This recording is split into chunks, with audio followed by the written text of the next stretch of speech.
In the small town of Crow's Hollow, the wind never really blew the same way twice. It swirled around corners and tugged at the branches of the old oak trees that lined Main Street, but it never seemed to truly settle, as though it was always whispering of things better left unheard. Most of the townsfolk had long accepted this eccentricity, and life continued on at its steady pace, punctuated by the occasional rumblings of gossip and the soft murmur of voices in the diner. It was on an unusually quiet Wednesday afternoon, when the sky hung heavy and gray with rain that never fell, that the first of the strange sightings began. Ellen Morrison, a schoolteacher who had lived in Crow's Hollow her entire life, was walking home from the post office when she spotted him. At first, she thought it was a trick of the light, a shadow cast by the fading sun, or perhaps the silhouette of a tree bent by the wind. But no, this wasn't a tree. It wasn't the shadow of a man either. It was just a figure. A tall, shapeless thing, standing just at the edge of the alleyway beside the old hardware store. Ellen's heart skipped a beat. Her feet froze to the ground.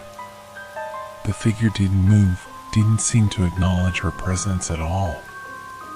It simply stood there, a mass of shadow too dark to define. She squinted, trying to make sense of it. The figure had no features, no outline, just the silhouette of a man, but without any definition, like a ghost or something far worse. She felt a chill run up her spine. Turning her head away, she hurried the last few blocks home, her shoes clicking unnervingly loudly against the damp pavement. But even as she walked, the image of that figure stayed with her. It was the beginning. The next day, the town buzzed with quiet conversation. At the diner, a few locals sat around their usual booths, their coffee mugs in hand, discussing the peculiar sighting Helen had described. I heard from Sarah over at the hair salon. Earl Jenkins, the town's mechanic, said, his voice low, as if he didn't want to be overheard. She saw the same thing. Said it was standing at the edge of her yard, just staring at her. No one saw it move. Just standing there, like it didn't belong. The conversation shifted to the usual gossip, but the seed had been planted. More people began to notice the figure. It appeared first at night, then during the day. It wasn't always in the same place, but it was always in a spot where it didn't belong. The townspeople were on edge. Something was wrong in Crow's Hollow, and no one could explain it.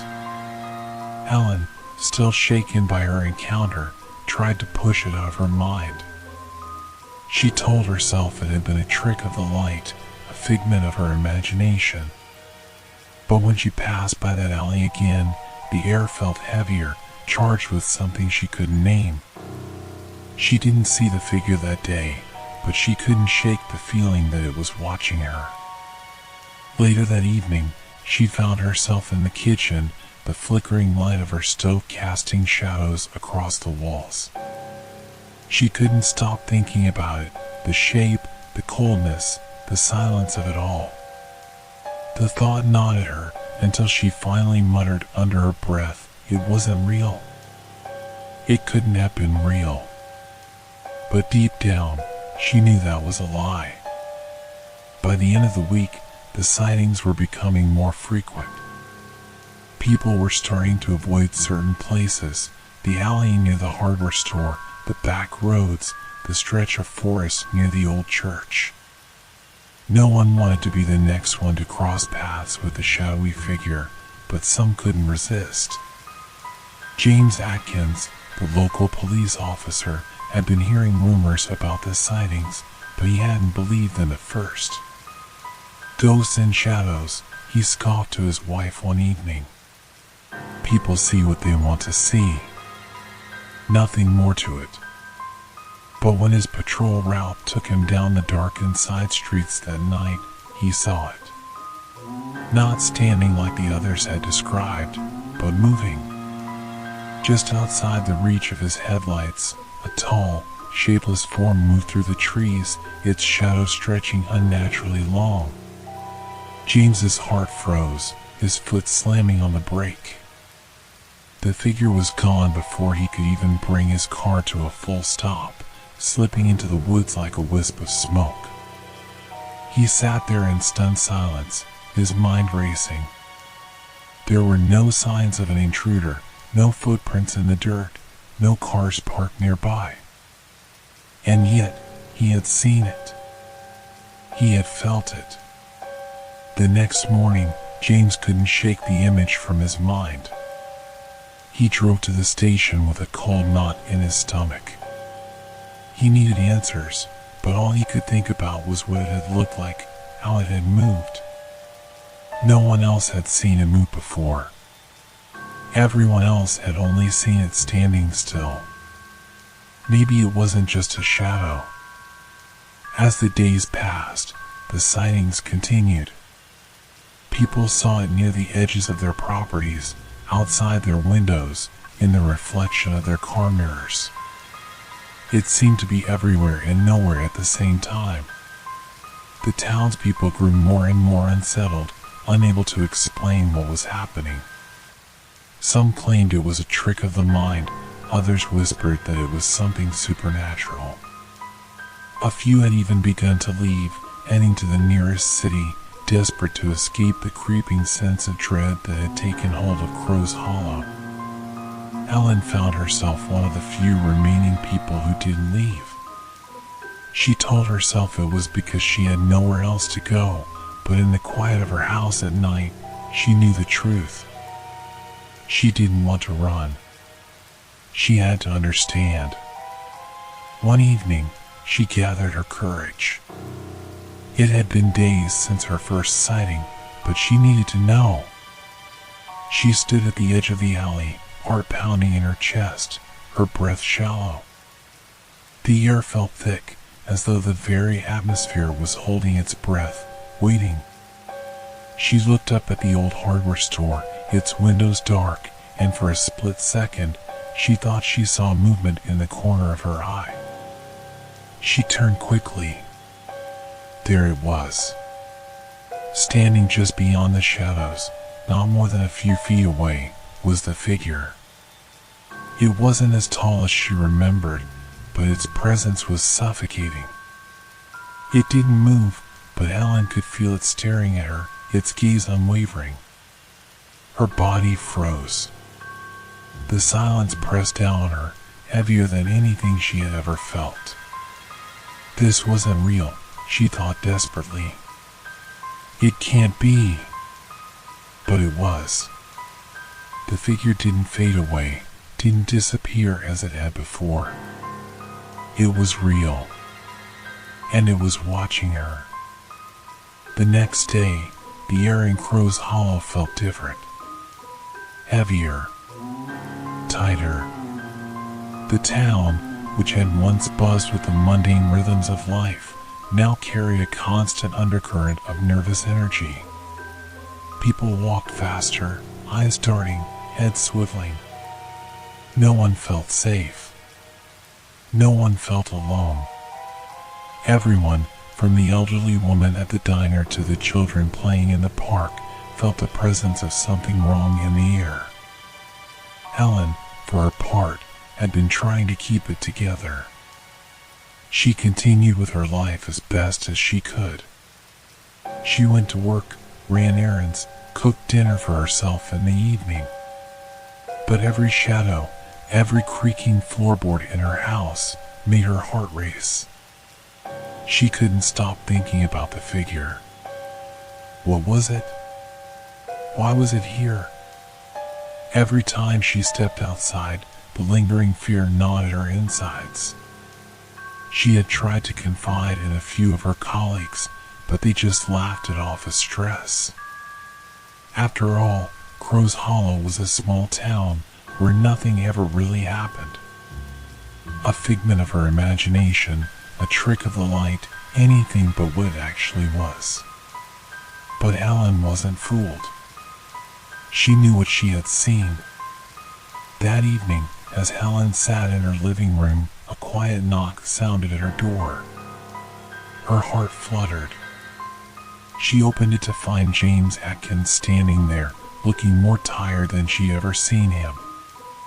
His face was drawn and pale, his usual confidence replaced with a deep unease. "I need to talk to you," he said, his voice low, as if afraid someone might hear. Helen stepped aside, allowing him into her home. He didn't sit down, just paced the room, his hands in his pockets. Helen could feel the weight of the air between them. The tension, the fear. "I saw it last night," James said finally, his words hanging in the room like a curse. "It wasn't a shadow, Helen. It was real. I don't know what it is, but it's not normal. It's not just in my mind." Helen's pulse quickened. She had been hoping that maybe it was only her who had seen it, her who had been affected. But now she knew. James had seen it, too. They were in this together. Helen and James exchanged stories, their voices low, as if the figure might hear them. The more they spoke, the more they realized that the sightings weren't isolated. The figure wasn't just appearing in one part of the town, or only at night. It was everywhere, all the time, in different places, and it didn't seem to care who saw it. The townsfolk were growing increasingly agitated. Some had begun boarding up their windows, installing locks on doors that didn't seem to help. It didn't matter what they did. The figure always appeared. James mentioned that he'd taken a patrol car out to the outskirts of town, to the old farmhouse on the edge of the woods. It was a place he had always passed by during his rounds, a forgotten remnant of the town's past. But the other night, something had drawn him to it. Something deep inside told him to look closer. He had barely stepped out of the car when he saw it, standing there, just past the fence. The figure was half hidden behind the dilapidated barn, watching him with the same strange, empty gaze. He hadn't dared get closer. Instead, he had driven away, but the image had stayed with him, haunting his thoughts. "I don't know what it is, Helen," he admitted. "But I think it's following me." Helen's mind raced. She felt a growing sense of dread. Following.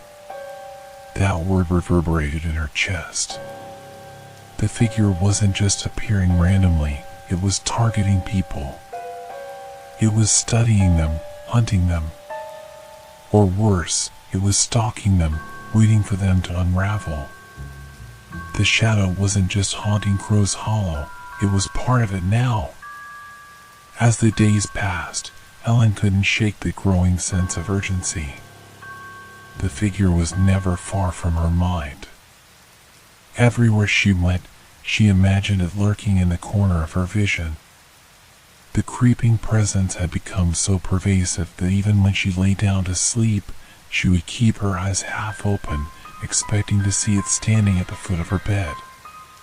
One morning, a letter arrived in the mail. It was hand-delivered, with no return address.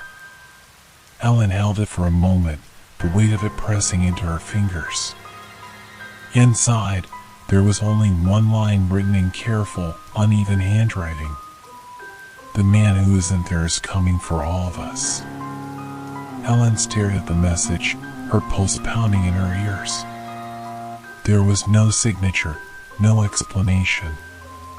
But somehow, she knew exactly what it meant. It was a warning. Her mind raced back to the stories her grandmother had told her as a child, the old folk tales about the shadows that stalked the land, the ones that took the form of people but were really people. These stories were whispered only after dark, when the firelight flickered low, and only those who had lived long enough knew them well enough to tell. But Helen had always dismissed them as folklore, nonsense. Now, with the letter in her hands, the lines between those old stories and her present reality blurred in the most terrifying way. The man who wasn't there was coming. That evening, Helen couldn't sleep. The house, once her sanctuary, now felt like a prison. The darkness felt heavier, oppressive. Her eyes darted nervously from corner to corner, her heart hammering against her chest. It wasn't just the figure anymore, it was the feeling of something slipping just out of reach, the sensation of losing grip on her own sanity. The figure had invaded her mind, and she wasn't sure how much longer she could keep herself together. Every time she thought she had shaken the vision of it, it crept back into her mind, sliding into her thoughts when she least expected it. And then, as if on cue, the knock came at her door. It was too late for visitors, too quiet outside for anyone to be out there. And yet, she couldn't ignore the sound, the soft, deliberate knocking at the door, each knock louder than the last. Helen's body shook as she stood up, her legs unsteady. Her breath caught in her throat. Slowly, with trembling hands, she opened the door. Nothing. The street outside was empty, the fog thick and heavy. And yet, Helen felt it, something was standing just beyond the reach of her vision, something too dark to be real. Something that shouldn't be there. She stepped outside, her heart racing. She spun around, scanning the empty street. But there was nothing there. Nothing except the shadowy figure, standing silently at the far end of the street, watching her. It didn't move. It didn't need to. Helen's world began to spin. The ground beneath her feet felt unreal, the air thick and suffocating. Her sanity was crumbling, and there was nothing she could do to stop it. The figure wasn't just watching anymore. It was waiting.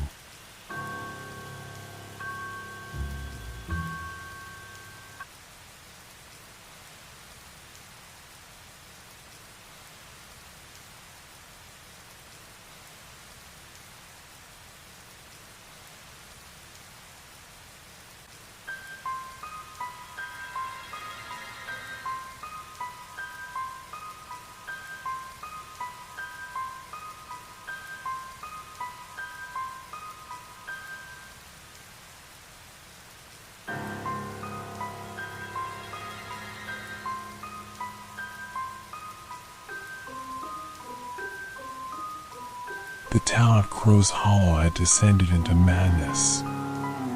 People had stopped leaving their homes at night, and the streets had grown eerily silent. Where once there had been children playing in the park, there was only the whisper of wind through the trees, the creak of old houses settling, and the unmistakable feeling that something was terribly wrong. Helen could feel it closing on her, just like the town, just like the darkness that stretched out beyond the streetlights. The figure had become an obsession. It haunted her thoughts, slipped into her dreams, and made every creak of her house seem like a harbinger of doom.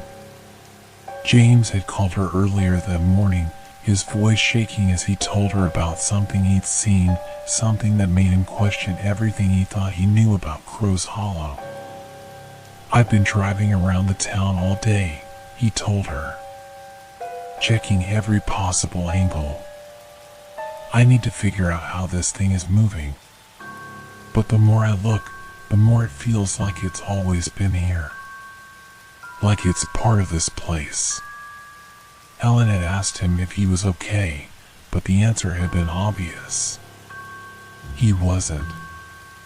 "No one's talking about it, but I can see it in their eyes," James continued. "People are afraid. They don't want to admit it, but they know it too. It's just waiting, watching. The eerie stillness in his voice made Helen's stomach turn. It was the same sensation she had been living with since that first night. The feeling that there was something in the town that shouldn't be there. Something that was always watching, always waiting. But there was more.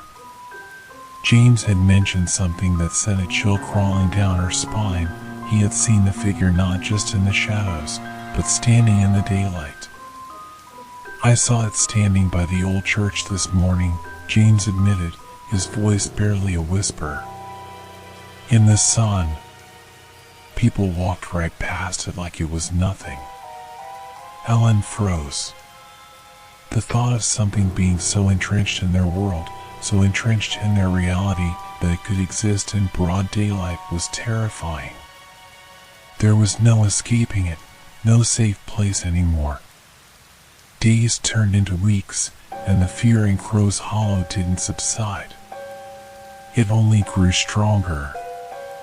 People who once exchanged pleasantries now avoided each other, their gazes lingering with suspicion and terror.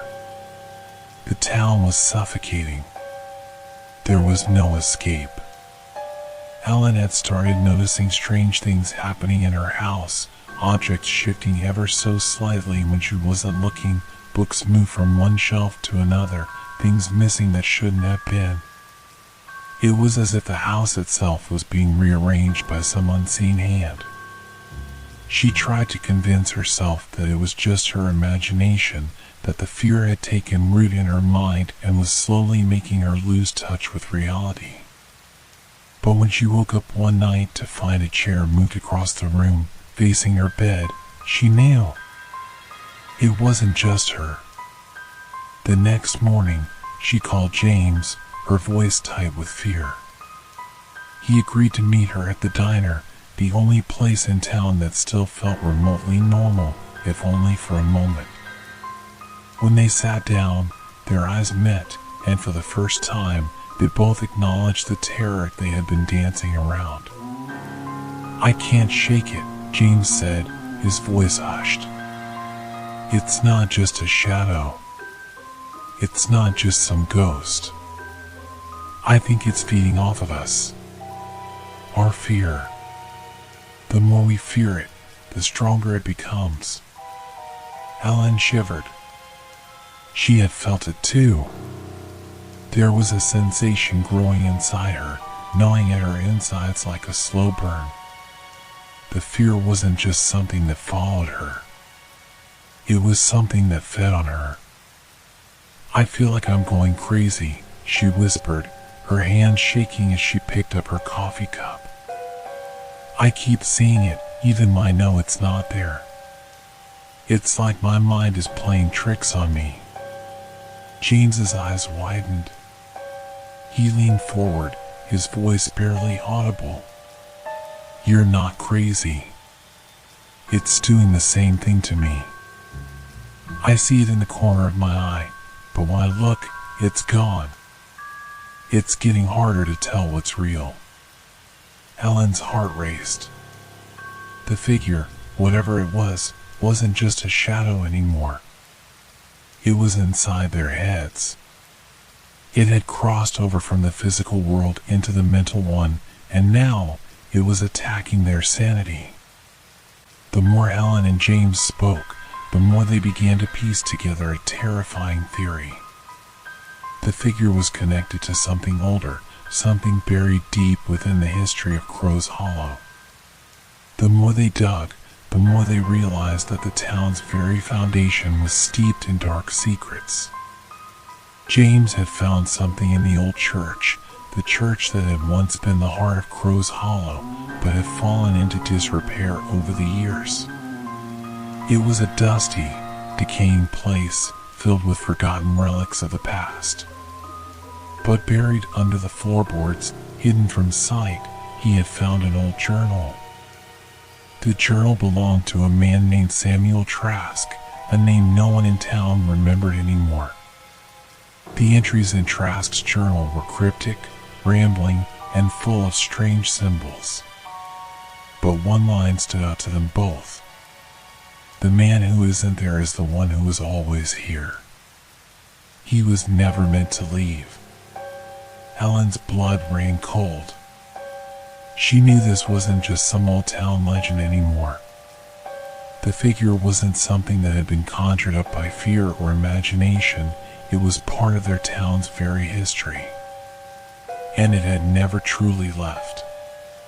James explained that according to the journal, Samuel Trask had been a preacher in the early days of Crow's Hollow, a man who had become obsessed with the idea of eternal life. But his obsession led him down a dark path. The journal spoke of rituals, sacrifices, and the summoning of an entity that could exist between the worlds. A shadow that could take on the form of a man, but was never truly one.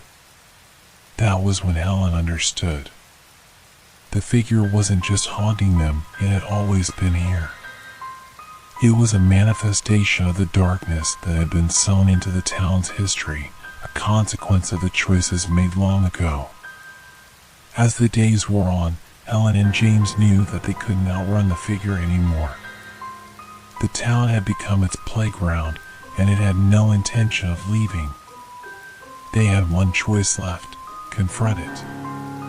Helen had no idea how to fight something that wasn't real, but she knew they had to try. They returned to the church, hoping to find something in Trask's journal that might give them a clue on how to banish the shadow back to wherever it had come from. Inside the church, it was as if the air itself had thickened. The walls seemed to close in, pressing on them. The figure's presence was suffocating. Every shadow felt alive, watching them. James gripped her arm. "It's here. It's watching us." They reached the altar, and Helen felt a cold chill crawl up her spine. The figure appeared at the far end of the room, standing in the doorway. But this time, it didn't just stand there. It moved. Slowly, deliberately. Helen took a deep breath, the fear clawing at her chest, but she couldn't run. Not anymore. She wasn't sure how, but she knew this was the moment. The moment to face it, to finally end this nightmare. The figure took one step closer. And then, everything went black. Helen's eyes fluttered open, and the world around her was no longer the decaying, abandoned church. She was lying on the cold, damp ground, but there was no sound. No wind. No whispers. The oppressive silence of Crow's Hollow seemed even more suffocating in the aftermath of whatever had happened. Her head spun, and her vision blurred. She blinked hard, trying to focus. As her surroundings began to take shape, she realized she wasn't alone. James stood in front of her, his face pale, his eyes wide with terror. But it wasn't just fear she saw in his expression. There was something worse, something dark and twisted, as though he was no longer entirely himself. "James," she whispered, her voice barely audible. He didn't respond. His lips trembled, but he didn't move toward her. And then she saw it. The figure, standing in the doorway of the church. But now, it wasn't just a shadow. It was more. It was real. Solid. Staring at them with an unblinking, empty gaze. Its form was indistinct, a void of blackness that swallowed the light around it. But its outline was unmistakable, tall, gaunt, and impossibly thin. Its face, it was faceless. A smooth, featureless mask, like a void of human recognition. Helen's heart thudded in her chest. This was it, the thing they had been running from. The thing that had been waiting in the shadows all this time. It stepped forward, its presence warping the air around it. The room seemed to grow colder, and the floor beneath her began to tremble. "No, please," she whispered, unable to tear her gaze away from the creature. She felt as if her mind was slowly unraveling, the terror seeping into every fiber of her being. James took a step back, his eyes locked on the figure. His face was full of horror, but there was something else too, something more profound. It was as if the figure had already taken him. I don't know what it wants," James stammered, his voice cracking. He looked at Helen, but there was no recognition in his eyes. It was as if he was already lost to the shadow. Helen struggled to her feet, her legs unsteady. The air around her seemed to thicken with an almost physical weight, pushing against her every movement. The figure was getting closer. It was as if it was drawing the very essence of her being toward it, pulling her into its endless void. The figure moved with unnatural grace, its limbs stretching unnaturally long, like some monstrous, contorted thing that had no place in the natural world. But what struck Helen the most was the feeling, the absolute wrongness of its presence. It wasn't just a creature. It wasn't just some entity from another world. It was a part of Crow's Hollow, a shadow that had always been there, hidden in the cracks of the town's very existence. And then, something strange happened. As it drew closer, Helen felt a pang of familiarity. She had seen that figure before. Not in the church. Not in the streets. But in her home. In her dreams. She remembered the faint whispers, the shifting shadows that had passed just beyond the edges of her vision. The sense that something wasn't right even before the figure ever appeared. It had been there all along, lurking just out of reach. Watching. The realization hit her like a thunderclap. The figure wasn't just a visitor. It was an intruder into their lives, a remnant of a terrible past that had been buried, long forgotten, until it had started to wake up. "James," Helen said, her voice cracking. Do you remember when we were kids? The stories we used to hear? The things we thought were just myths." James's eyes flickered for a moment, a brief moment of clarity. But it was gone as quickly as it came. He stared at her blankly. "I remember, shadows. So many shadows," he muttered, his voice distant. "The stories, they were real. We were always told to forget." His words cut through her like a knife. She hadn't thought of those old stories in years, not since she was a child. The ones about a figure that could slip through the cracks of the world, a shadow that could steal your soul if you weren't careful. A being that wasn't meant to be in their world at all. But she had thought they were just stories. The man who wasn't there. The thought sent a chill down her spine. It was no myth.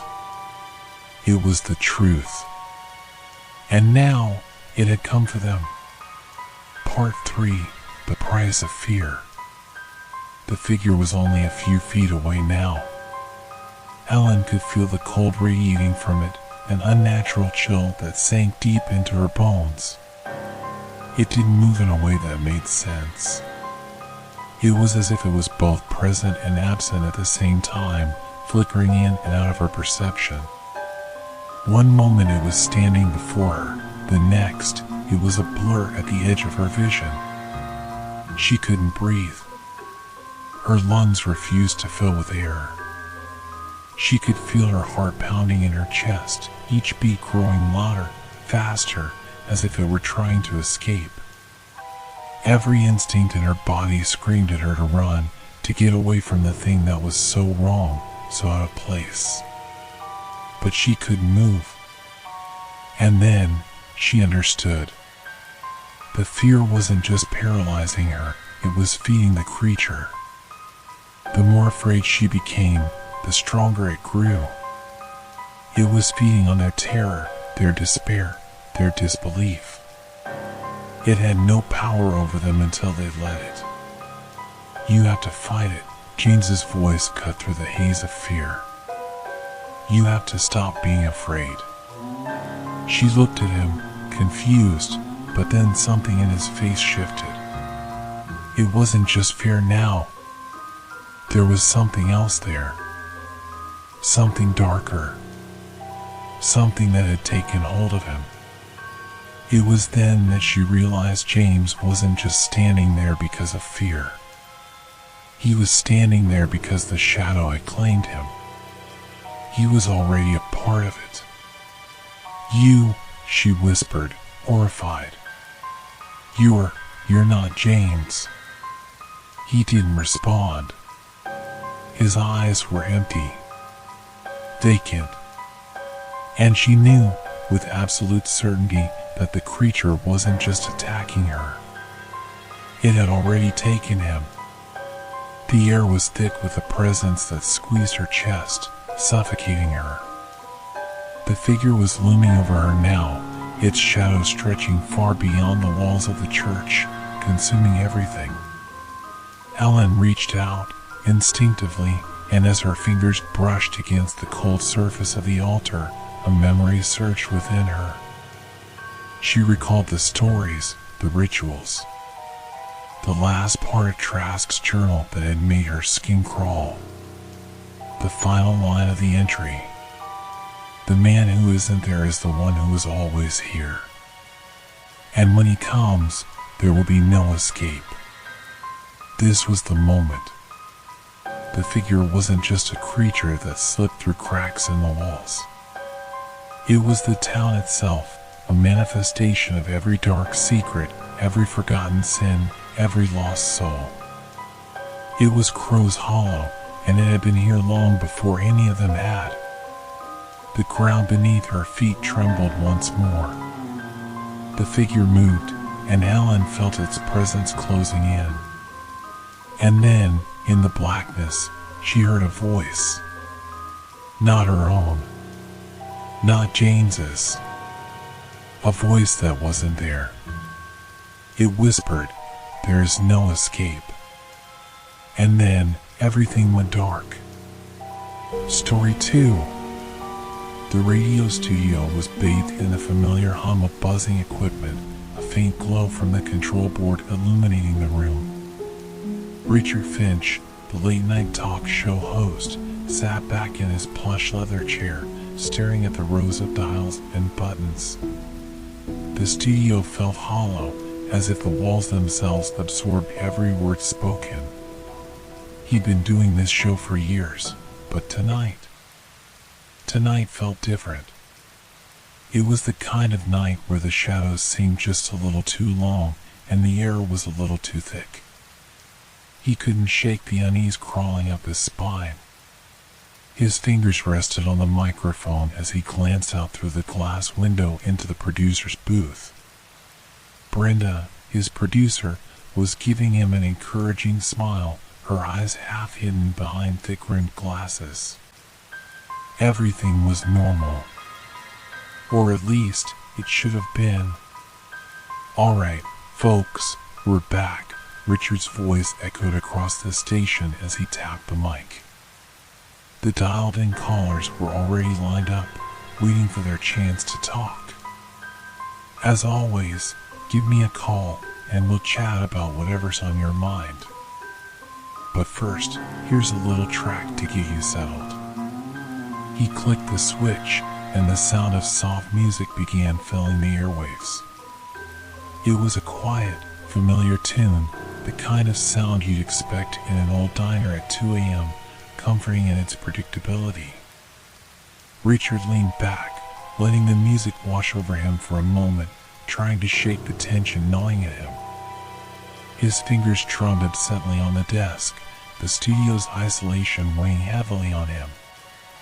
He couldn't put his finger on it, but something was off. Maybe it was just the late hour, maybe it was just exhaustion from the show, but he felt a creeping suspicion, almost as if someone was watching him. The music faded, and he switched the feed back to the phone lines. "All right, let's take our first caller," he said, a false cheeriness coating his voice. His hand hovered over the switch, ready to flip it to the first call. Brenda gave him a nod of reassurance, though she seemed distracted. Her fingers danced over the keyboard, her eyes flicking to the monitors in front of her. He pressed the button. "You're live with Richard Finch. What's on your mind?" he said, trying to sound casual. The voice that came through the speakers wasn't the usual. It wasn't the usual nervous laugh or awkward introduction he was used to. This was sharp, cold, and it sent a shiver down his spine. "Richard, you don't remember me, do you?" The voice was familiar, but he couldn't place it. It was a man, deep, gravelly, with an unsettling edge. Richard felt a knot twist in his stomach. His hand gripped the edge of the desk. "Oh, no. I'm sorry. I don't think we've met." "Who's this?" The voice chuckled, but there was no warmth to it, just a low, guttural sound that felt wrong. "You were there the night I lost everything. You don't remember that either, do you?" Richard's pulse quickened. He racked his brain, searching for the night that might be referenced. A drunk driver? A tragedy? There had been a lot of callers over the years, some of them unremarkable, some of them insistent. But this one, it was different. "I'm afraid I don't understand. Can you explain what you mean?"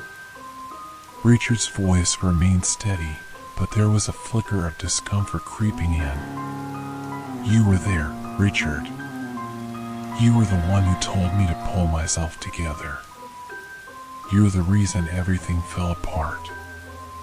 Richard's heart skipped a beat. He couldn't remember a night like that. A caller like that. He had no recollection of this person, but the voice, it was insistent, almost demanding that he remember. He opened his mouth to speak again, but the voice cut through. "Don't pretend, Richard. You can't hide from the truth. You'll never escape it." There was something final in the tone, something unnerving that caused Richard to freeze. His hand hovered over the microphone button, unsure whether to cut the call short or let it play out. His eyes darted to the clock, 12:32 a.m. This was the moment when his show would change forever. Before he could respond, the line went dead. Just a sudden, eerie silence that hung in the air for a moment. Richard blinked, his hand still gripping the mic. We seem to have lost that caller," Richard stammered, trying to regain his composure. His eyes met Brenda's through the glass. She raised an eyebrow, her expression questioning. "Let's take another call," Richard added, his voice strained. "You're live on the late night show with Richard Finch. What's on your mind?" The next caller came through almost immediately, and Richard let out a quiet breath, hoping to reset the tension in the room. But the voice on the other end, while different, still carried an odd sense of familiarity.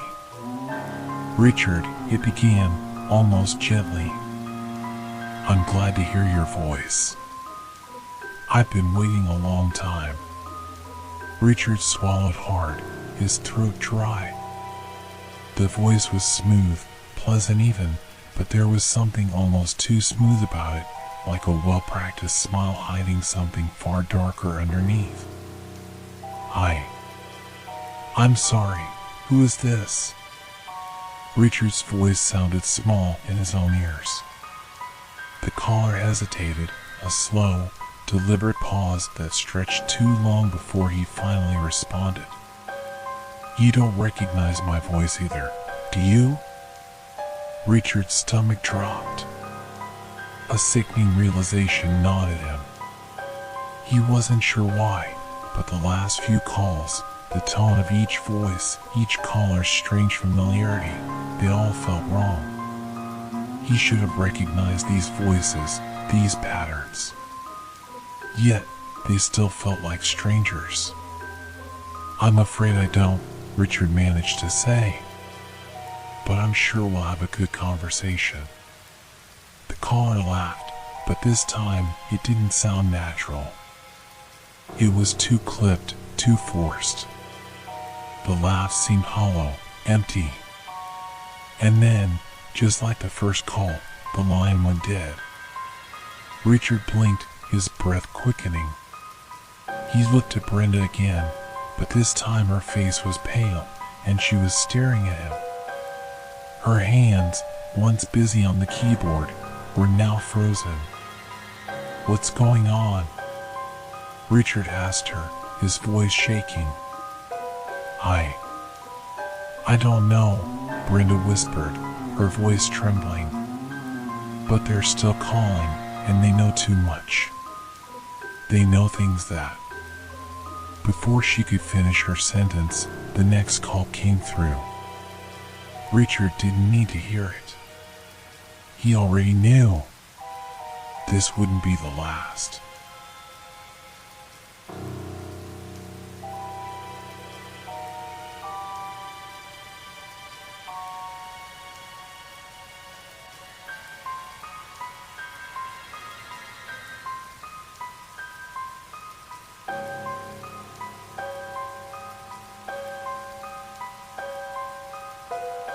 Richard's mind raced as he stared at the flashing light on the phone system.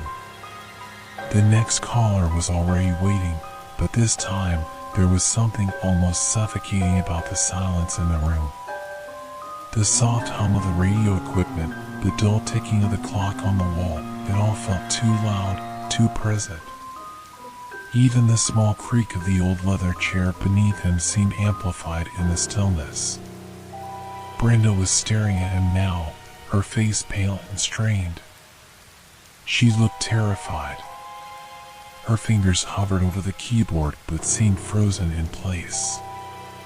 Richard had been in this studio for years, and never once had he experienced anything like this, like being trapped in a maze of voices, each more invasive than the last. The phone line clicked, and another voice broke through, smooth, confident, and eerily familiar. It was as though the voice was speaking directly into his soul, bypassing all the normal layers of communication.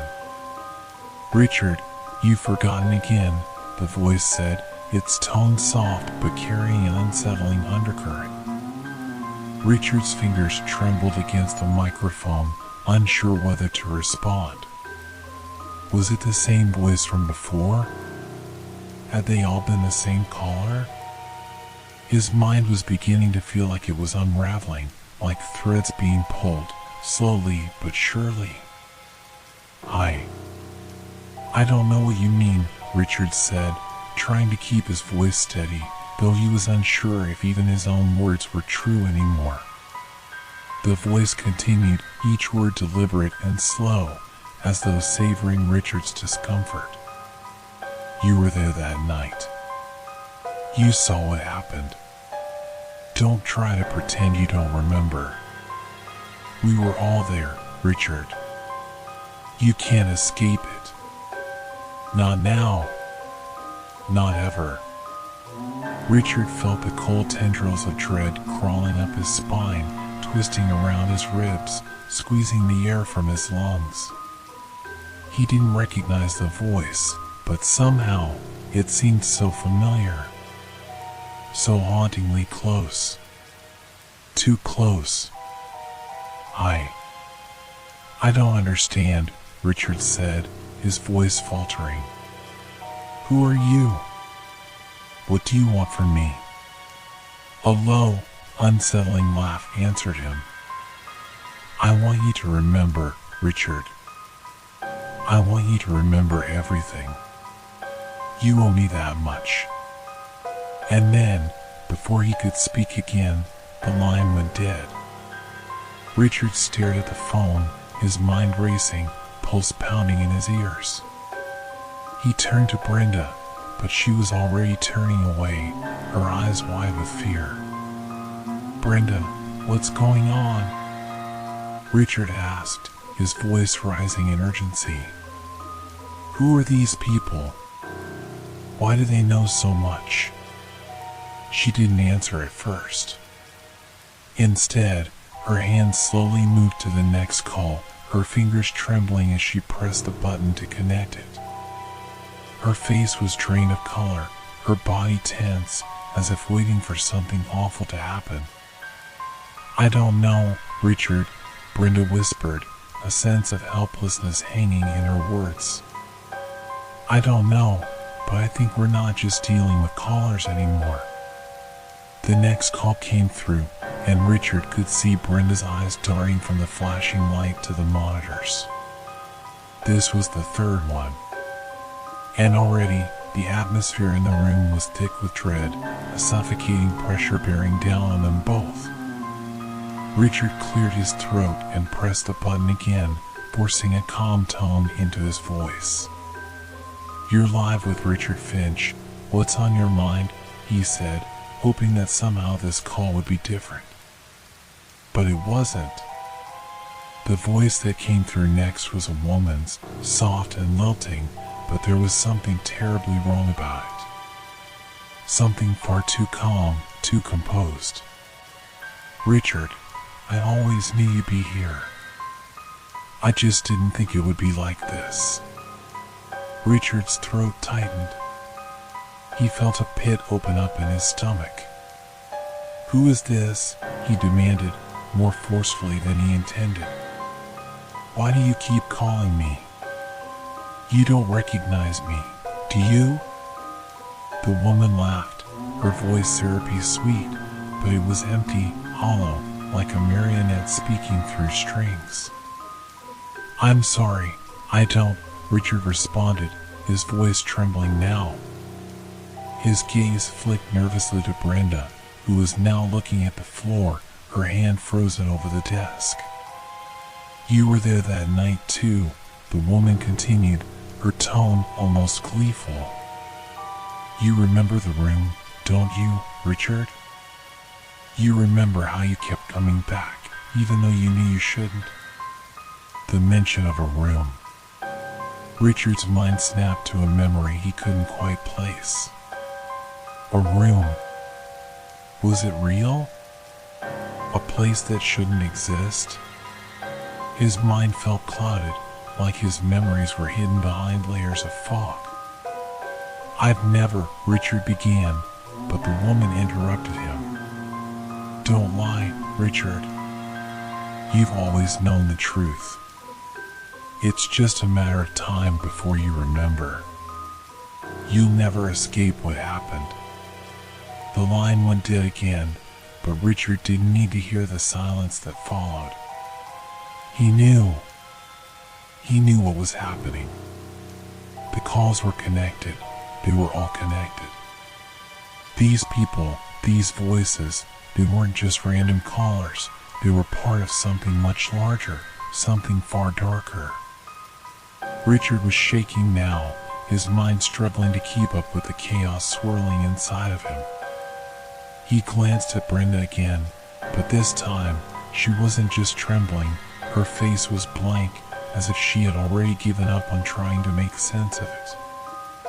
"Richard," Brenda said in a voice barely above a whisper, "it's happening to me too. I know these people. I think I've known them for a long time." The phone rang again, the shrill noise slicing through the room like a blade. Richard felt his breath catch in his throat. There was no more denying it. The voices weren't random. They knew too much. They knew about the things he had buried deep, the things he had tried to forget. He pressed the button, almost mechanically now. His heart was racing in his chest. "You're live with Richard Finch," he said, his voice flat, like a man on autopilot. "What's on your mind?" The voice that answered was not like the others. It was softer, almost too gentle. But it felt invasive, probing. "You don't understand, Richard," it said, the voice barely audible through the speaker. "You were never supposed to hear them. But now that you have..." Richard's heart skipped. This voice was different. It wasn't just familiar, it was like an old memory coming back from the dead. Richard's voice faltered. "I don't understand. Who are you?" But before the voice could answer, the call cut off again. This time, it was not just the silence that filled the room, it was the complete absence of sound, as if the whole world had paused, holding its breath. Richard stood up, his legs trembling beneath him. He looked at Brenda one last time, but she wasn't looking at him. Her eyes were unfocused, staring into nothing, as if she had gone somewhere else entirely. Then, the radio speakers clicked back to life, but it wasn't a call this time. It was something else. The sound of heavy breathing filled the room, followed by a whisper, "You know too much." Richard couldn't shake the chill that had settled over him. The eerie whisper on the radio was still ringing in his ears. "You know too much." It wasn't a threat. It wasn't even a warning. It was the sound of something ancient, something that had been watching him, waiting. He glanced at Brenda, who hadn't moved since the last call ended. Her hands were still hovering above the desk, but her eyes were locked onto something far beyond the radio equipment. Her breath came in shallow, uneven gasps. She looked as if she had been trapped in a trance. "Brenda," Richard said, his voice rough, barely above a whisper. "Are you okay?" She didn't respond at first. The silence stretched, long and suffocating. Then, finally, her head slowly turned towards him, and she spoke, her voice distant, hollow. "I know them, Richard. I don't want to, but I do. It's all connected. Every single call, every voice. It's always been here. Always." Her words hit Richard like a physical blow. His stomach twisted, a sickening unease spreading through him. What did she mean by always? How could she know what the voices were saying? What was this thing that had reached inside of them and pulled out their darkest secrets? Richard turned back to the equipment. He couldn't explain it, but he felt like the radio was watching him, listening. As if the static itself was alive, breathing, waiting for him to make a move. Another call came through, and the flashing light seemed to burn through the silence in the room. Richard swallowed hard, his pulse quickening. This time, he didn't hesitate to press the button. There was something in the air that felt wrong, so wrong that it was almost as though his fingers were being pulled toward the phone line against his will. "You're live with Richard Finch," he said, the words coming out automatically, like a mantra. "What's on your mind?" The voice that responded was different. This time, it was low, raspy, like it had been dragged from the depths of a forgotten nightmare. "You still don't remember, do you?" the voice rasped. It sounded like it had been waiting, lingering, for this very moment. Richard's heart stopped. His hands began to shake. The voice was familiar. too familiar. It was like hearing his own thoughts spoken aloud.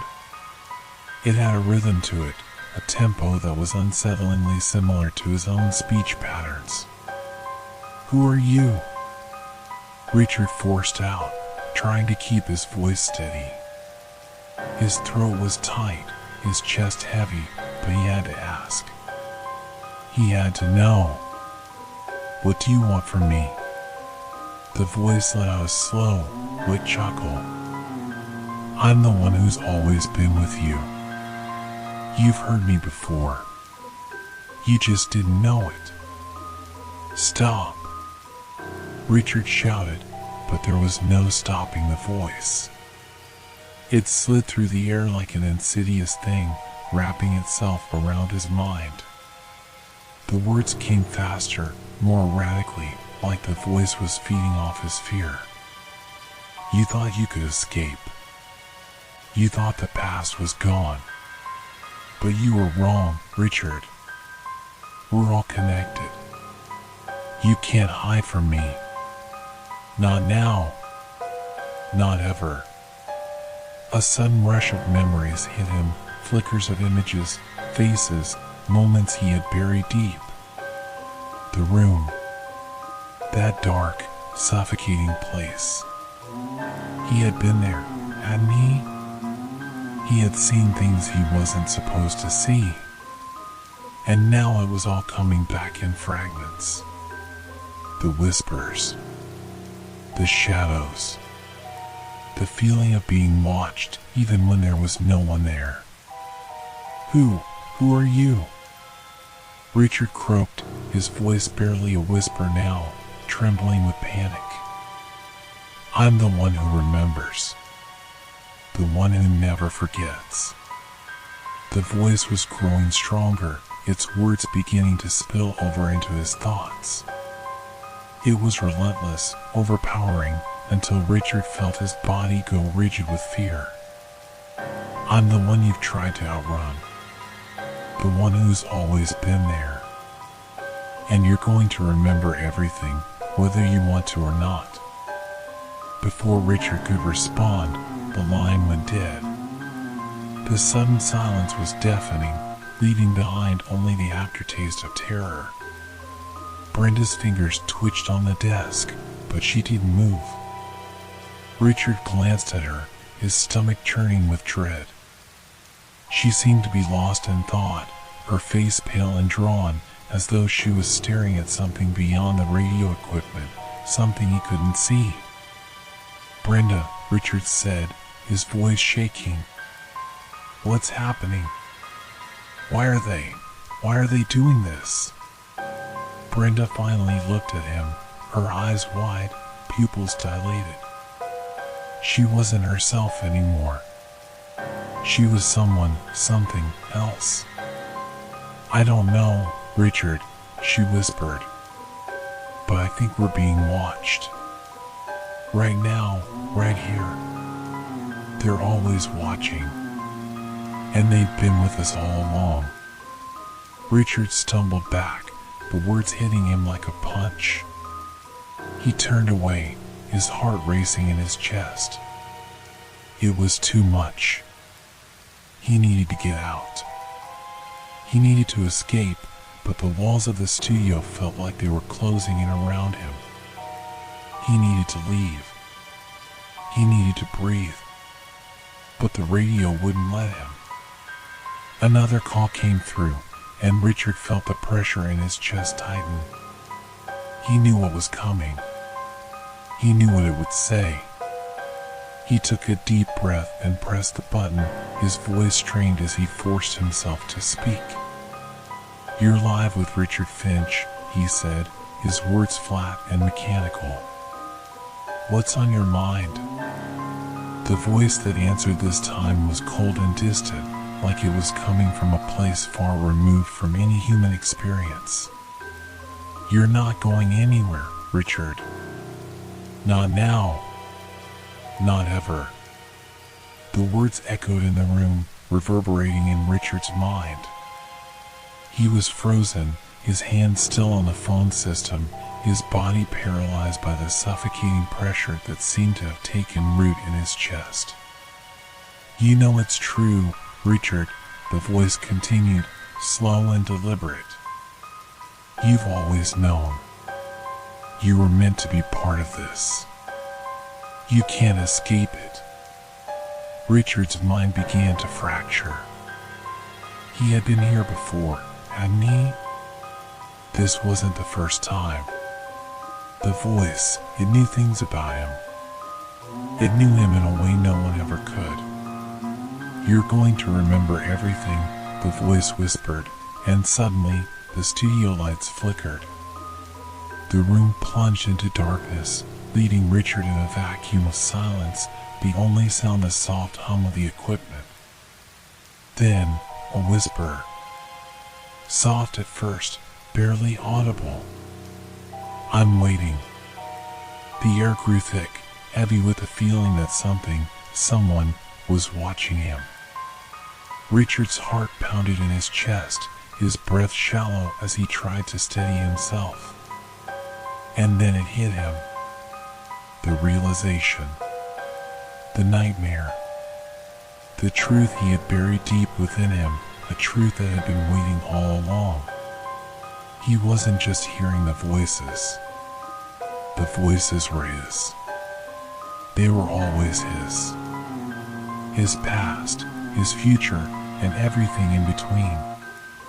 The calls weren't from strangers, they were from him.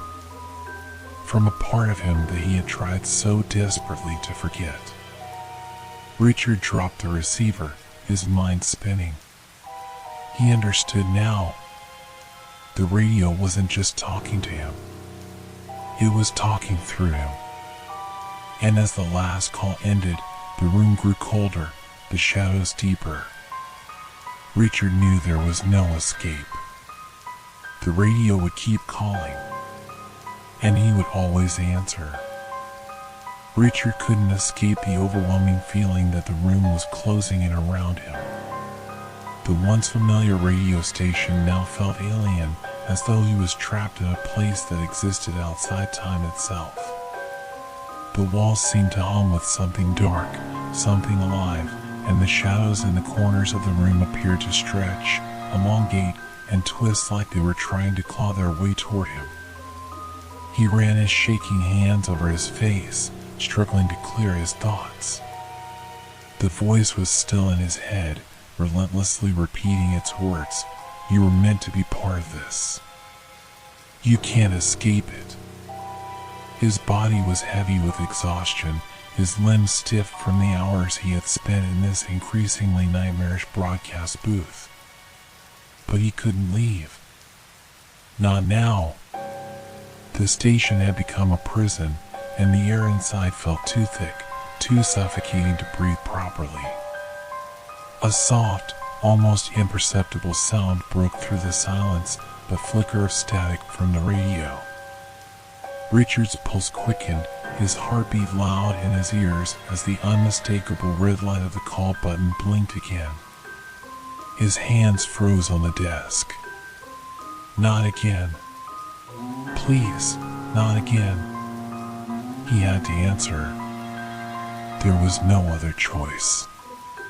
Something deep inside him, something primal, told him that this moment, this call, would be the last. He took a deep breath, pushed his fingers toward the button, and pressed it. "You're live with Richard Finch," he said, his voice hoarse, cracked with the weight of everything he had endured. The voice that answered was no longer the voice of a stranger. It was his own. "You think you can run, Richard?" The voice was smooth, eerily calm, as if it were speaking from the deepest corner of his soul. "You think you can escape what you are?" Richard recoiled, a sickening lurch of recognition flooding him. It was true. The voice, it was him. But it wasn't him. Not entirely. "No," he whispered, shaking his head. "No, this isn't real. This can't be real."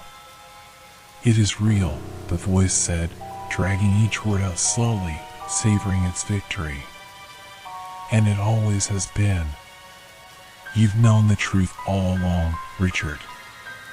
You've been running from it. You thought you could control it, keep it contained in the darkness. But it's here now. It's been waiting for you. The weight of the words pressed down on him like a vice. Richard's chest tightened as his heart hammered against his ribs. His breath came in short, frantic bursts, and the room around him seemed to spin. His mind was unraveling, and every fiber of his being screamed for him to run, but where would he go? The darkness was already inside him. I didn't ask for this, Richard managed to choke out, his voice trembling, barely audible above the whispering static that filled the room. You never do, the voice replied coldly. No one ever does. Richard could hear the smirk in its tone. His voice, seemed to revel in his fear, in the breakdown of his sanity. It spoke as if it knew every thought, every hidden fear, every guilty secret Richard had buried so deep inside of him that he thought he had forgotten them. It's been you all along, hasn't it? Richard asked, his voice growing steadier, the realization hitting him like a cold slap. All these years. You've been in my head. The voice was silent for a moment, as if considering his words. Then it chuckled, low and mocking. Yes, it replied. Always. You are the broadcast, Richard. You always have been. You don't realize it, but you've been speaking to yourself all this time. Every call, every conversation. It's all you. It's always been you. A chill ran down Richard's spine. The weight of the truth settled over him like a suffocating blanket. It wasn't just the radio that had been pulling him in, it was himself, his own mind, his own darkness that had found a way to break through and pull him back into its grasp. His mind raced, the past flooding back in fragmented flashes. The radio show. The callers. The connections, the twisted conversations. The days he spent in this very studio, thinking he was talking to strangers, thinking they were just voices in the ether. But they weren't strangers at all. They were echoes of his own thoughts, his own doubts, his own fractured psyche. You're nothing without me, the voice said, low and insistent. And you know it. Richard's head spun. The truth, the reality he thought he had built around himself, was a lie. There was no escape. The radio was a conduit, a way for the darkness inside him to speak, to break free. The room seemed to contract, the walls pushing inward. The lights flickered violently, casting erratic shadows that danced across the room, distorting reality, bending it like a twisted reflection in a broken mirror. Richard's breath caught in his throat as the shadows began to swirl, coming to life. He felt the weight of them, as though they were reaching out to touch him, to pull him into them. And as the final pieces of his sanity shattered, he realized something even more terrifying. The shadows were no longer confined to the studio. They were everywhere. The radio crackled, breaking the silence with a burst of static. Another call. This time, Richard didn't hesitate. His hand hovered over the button, but there was a strange sense of inevitability in the air, as though he had no choice but to answer. He pressed it. You're live with Richard Finch, he said, his voice mechanical now, the words spilling out like he was reading from a script he couldn't escape. The voice responded, but this time it was different. It was distorted, as if spoken through layers of static, like 1,000 different versions of himself speaking all at once. "It's not the show that matters," the voice whispered, its tone eerie and familiar, as if it had crossed over from somewhere far worse than reality. "It's the fact that you're still here. Still listening. Still trying to run." Richard's breath caught in his throat. He couldn't move. His limbs felt like they had turned to stone, heavy and unyielding. "You'll never escape me, Richard. You'll never escape yourself. You never could." The words echoed in his mind, louder than the voice itself, until it felt like the air was vibrating with them, like the very walls of the studio were screaming in his ears. "You've been part of this, Richard," the voice said, its tone shifting to a softer, more seductive note. "You've always been part of it. You're the show. You're the voice. You're the dark reality we all live in." The last whisper was so soft it was almost inaudible. "You're already dead, Richard." And then, silence. Complete and utter silence. Richard's heart pounded in his chest, but there was no other sound. The radio was dead. The static was gone. The shadows had retreated, or perhaps they had always been a part of him. He looked around the room, his mind struggling to comprehend what had just happened. But it was too late. The air felt still, unnatural. The walls felt wrong, like they were breathing, alive. A single thought remained in his mind. He had never left the station. The show wasn't over. It was just beginning. His eyes flickered to the radio one last time. The red light was still glowing. It would never stop. And neither would he. Story 3. It was the warmth that first woke her. It crept up her spine like a soft, pleasant breath, curling against her skin and pulling her from the edges of sleep. Slowly, she let her eyes flutter open, her lashes sticking slightly to the dampness of the lingering dream. The faintest glow of early morning light filtered in through the drawn curtains, casting a gentle sheen over the room. Her body felt unusually heavy, like the weight of sleep still clung to her, but then she felt it, the arm across her waist. At first, she thought nothing of it. She assumed it was just her husband, Alex, spooning her like he sometimes did when they slept. But then, as her awareness sharpened, something within her snapped. This wasn't Alex. Her heart gave a quick, sharp lurch, and her breath caught in her throat. Panic washed over her like a sudden wave, cold and suffocating. The arm around her waist was too large, the hand too firm, the texture of the skin too unfamiliar. She stiffened, her senses sharpening. The stranger's breath was warm against the back of her neck, ragged and slow, as though he had just woken up, too. A low murmur escaped his lips, but it wasn't words she understood. It was just sound, a sound that didn't belong. The bed creaked beneath him as he shifted, his body moving against hers. His chest was hard, his breath deepening. Her fingers twitched, and her mind screamed, "This isn't right." This wasn't her husband. "Good morning, sweetheart," came a voice, rough but familiar. A voice that should have been comforting, should have been hers. But it wasn't. Not now. Not like this. She slowly twisted her body, her mind fighting against the confusion, the surrealism of the moment. She turned just enough to catch a glimpse of the man beside her, a stranger. His face was obscured by a mop of dark, unkempt hair, but the few details she could make out were enough to send a wave of revulsion through her. He looked wrong.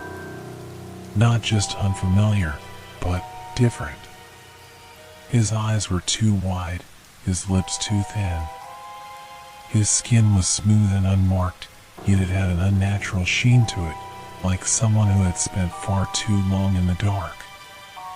She jerked backward, her heart hammering in her chest. The bed felt too small, too suffocating, and she needed air, now. "Who are you?" Her voice cracked, desperate and shaky. The words felt foreign on her tongue, as if she had just learned how to speak. The man, this thing that looked like her husband, smiled at her, a crooked, lopsided smile that didn't reach his eyes. "Don't you recognize me, sweetheart?" he asked, his voice a soft rasp. Her stomach churned. His words were casual, but his eyes held something else, something too knowing.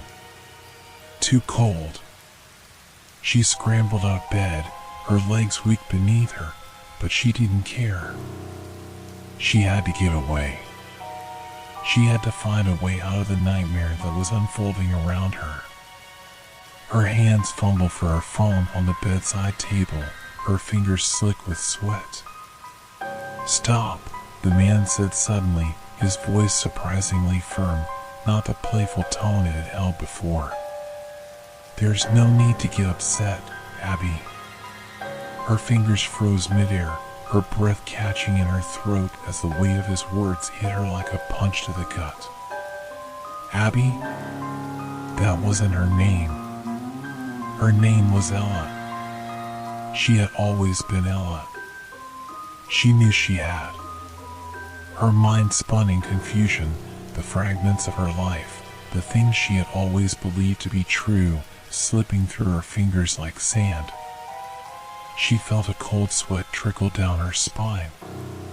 She tried to speak, but her voice was barely a whisper. What did you say?" She struggled to form the words. She couldn't wrap her mind around what was happening, around this man who claimed to be her husband, yet was clearly not him. He was someone else. His lips quirked into that unsettling smile again. "I said, don't be upset, sweetheart. I know this is all a little confusing, but we've been through this before." He chuckled softly as if they shared some private joke she wasn't a part of. "Come on, let's not make a scene. We'll have coffee, just like we always do." He patted the bed beside him, as though trying to coax her back into the covers. The sight of his hand, large and imposing, made her stomach lurch. This isn't real. None of this is real. Her mind screamed at her, but the reality around her felt so solid. The walls of the bedroom, the window letting in the light, the rumpled sheets on the bed, the man lying beside her, his dark eyes never leaving her, watching her with something she couldn't quite identify. Ella, his voice was softer now, coaxing, almost affectionate. He said her name again, the same name that had never been hers. "It's been a long night, hasn't it? You're not well. You need to rest." Something about the way he said it made her spine tingle. The way his eyes locked onto hers, almost too intense, made her feel like a mouse cornered by a predator. "Who are you?" she demanded again, trying to steady her voice, even as the edges of her reality frayed. "Where's Alex?" There was a brief flicker of something, annoyance, in the stranger's eyes. "Alex is me, sweetheart." His hand reached out for her, but she flinched away. The movement was too slow, too deliberate. "Don't you remember?" But she didn't remember. None of it made sense. And now was when she realized the chilling truth. She didn't know anything anymore. Her body trembled with the weight of the revelation, and her mind raced as she scanned the room, the house. The walls that had once seemed comforting now felt suffocating, oppressive. The air was thick, sticky with something that didn't belong. Something dark. She stumbled backward, trying to make sense of the surroundings, but the more she looked, the more wrong everything felt. The furniture was all wrong. The pictures on the walls were old, but they weren't hers. She didn't recognize the faces in the photographs, yet they all seemed to smile at her in a way that felt too intimate. The floor beneath her feet creaked in the silence, a sound that should have been familiar, but instead felt alien, unnatural. She couldn't focus, her heart raced, and the blood pounded in her ears. Her hand shakily reached for the door, but just as her fingers touched the handle, she froze. A soft laugh. It came from behind her, too soft and too knowing. "Where do you think you're going, sweetheart?" the stranger asked. She turned, her breath caught in her throat. The man was standing now, moving toward her with a smooth, fluid motion that didn't seem possible. His eyes gleamed darkly, like something other was behind them. "Alex." "What's happening?" she whispered, her voice a thread of sound in the heavy silence. But the man only smiled wider. "You'll remember soon enough," he said. "Just relax." Ella's pulse thudded in her throat. No, she thought. She couldn't remember. She couldn't let herself. The man stepped closer, his hand reaching out. And everything in Ella's world shifted. Ella didn't know how long she stood there, frozen, her fingers still trembling on the door handle, her breath shallow and erratic. The man, Alex, as he called himself, stood just a few feet away, his presence suffocating. The air between them felt heavy, thick with something she couldn't name but could feel pressing down on her chest. She didn't want to touch him. She didn't want to be near him. Every instinct screamed at her to flee, but her legs wouldn't move. It was as if the room had become a prison, its walls closing in, its corners darkening. For the first time, she truly noticed the clock on the wall. It was ticking, but not in the way it should. The sound was soft, almost imperceptible, but it felt like it was magnified, amplified, every second stretching longer, dragging, as if time itself was being distorted in this room. "Ella," the man's voice broke through her thoughts, soft and inviting, like he was speaking to a child. "Come back to bed. You'll feel better. You just need to relax. Relax." His words echoed in her head, but they did nothing to calm her. Instead, they set off a ringing in her ears, a cacophony that drowned out all logic, all reason. "I need to leave," she finally managed to croak, her voice hoarse, a reflection of the panic threatening to break through her composure. "I need to get out of here." "No, sweetheart," he said, his voice almost a whisper now, but with an edge of something sharper. "You're not going anywhere. We've been through this before. You always do this when you're upset. You leave, and you come back. It's how it's always been." His words, spoken with such eerie certainty, made her stomach churn. They felt wrong, twisted, like a nightmare that refused to let her wake up. She had to get out. She had to escape. But as her fingers curled around the door handle once more, she heard it, the sound of footsteps, soft and deliberate, coming from behind her. She turned sharply, her heart leaping into her throat. The man was closer. "No, please." She stumbled back, her breath coming out in ragged gasps. "You're not him. You're not Alex." But his smile was there again, that crooked, unsettling grin that never reached his eyes. "It's always been me, sweetheart. Always. Don't you remember?" Her breath hitched as the man took another step toward her. His movements were too smooth, too calculated, and with each step, the room seemed to shrink, to darken, like shadows were crawling along the edges of her vision. "Alex!" Ella screamed, her voice a raw whisper that barely escaped her throat. "Where is he? Where's my husband?" The man stopped in his tracks, and for the first time, something flickered in his expression, annoyance. The smooth facade cracked, but only for a moment. "You're not well, Ella. You're confused. You always do this when you're like this," he repeated, his voice quieter now, like he was humoring her, like he was the one trying to calm a child. But his words didn't soothe her, they terrified her. She turned and ran, her feet pounding against the floor, her heart racing. She couldn't breathe. She had to get out of this room. She tore down the hallway, stumbling into the living room, the space that should have felt familiar. But it didn't. It felt wrong.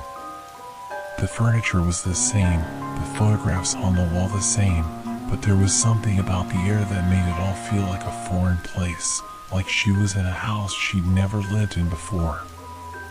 And then she saw it. In the far corner of the room, a tall, full-length mirror reflected her image, her own face, but she didn't look like herself. Her expression was distorted, her eyes wide with fear, her hair matted and wild, her skin pale. She didn't look like her at all. Her reflection, however, looked different. It was as though someone else was standing in the mirror in her place. The woman in the reflection was smiling, grinning, and the man beside her, the one who claimed to be Alex, was standing close, his hand resting on her shoulder. She could see him in the mirror, his dark eyes gleaming with a hunger she couldn't comprehend. Ella felt a cold sweat break out across her forehead. She stepped back, but the reflection didn't move. The woman in the mirror didn't flinch. She didn't seem to acknowledge Ella's presence at all. But then, in the glass, the stranger, Alex, turned toward her reflection. His smile stretched wider, and his eyes locked onto hers. "You're getting it now," he whispered, his voice a low rasp. "You remember." But Ella didn't remember anything. Nothing. All she knew was that this wasn't her home. This wasn't her life. This wasn't her. She turned from the mirror, her hand shaking as she gripped the nearest piece of furniture for support. She needed answers. She needed to understand what was happening. The stranger, the man who called himself Alex, was not her husband. "Tell me the truth," Ella shouted, spinning back around to face him. Her voice cracked, the frustration rising inside her like a tidal wave. "Who are you?" He didn't answer at first. His expression was unreadable, the smile slipping from his face, replaced with something darker, knowing. "You're not well, Ella," he said again, his voice flat, unemotional. "You've been through this before. You'll come back around. You'll remember everything." "No." Ella took a step forward, her eyes wide with panic. "I don't know you. I don't know you." But the man didn't flinch. He didn't react. Instead, he just stood there, silent. And then, as if on cue, the house seemed to groan. It wasn't a sound she'd ever heard before, a low, disturbing rumble, like the very foundations of the house were shifting beneath her feet. Ella froze, her breath hitching. The walls seemed to sway ever so slightly, the light dimming around her as though the house was alive, breathing in sync with her. She felt it then, a presence. The air grew thick, heavy with something unseen, something dark, pressing in from every direction. The man, Alex, was still staring at her, his eyes unblinking, but something about him felt off. His body stood too still, too rigid, as though he was waiting for something.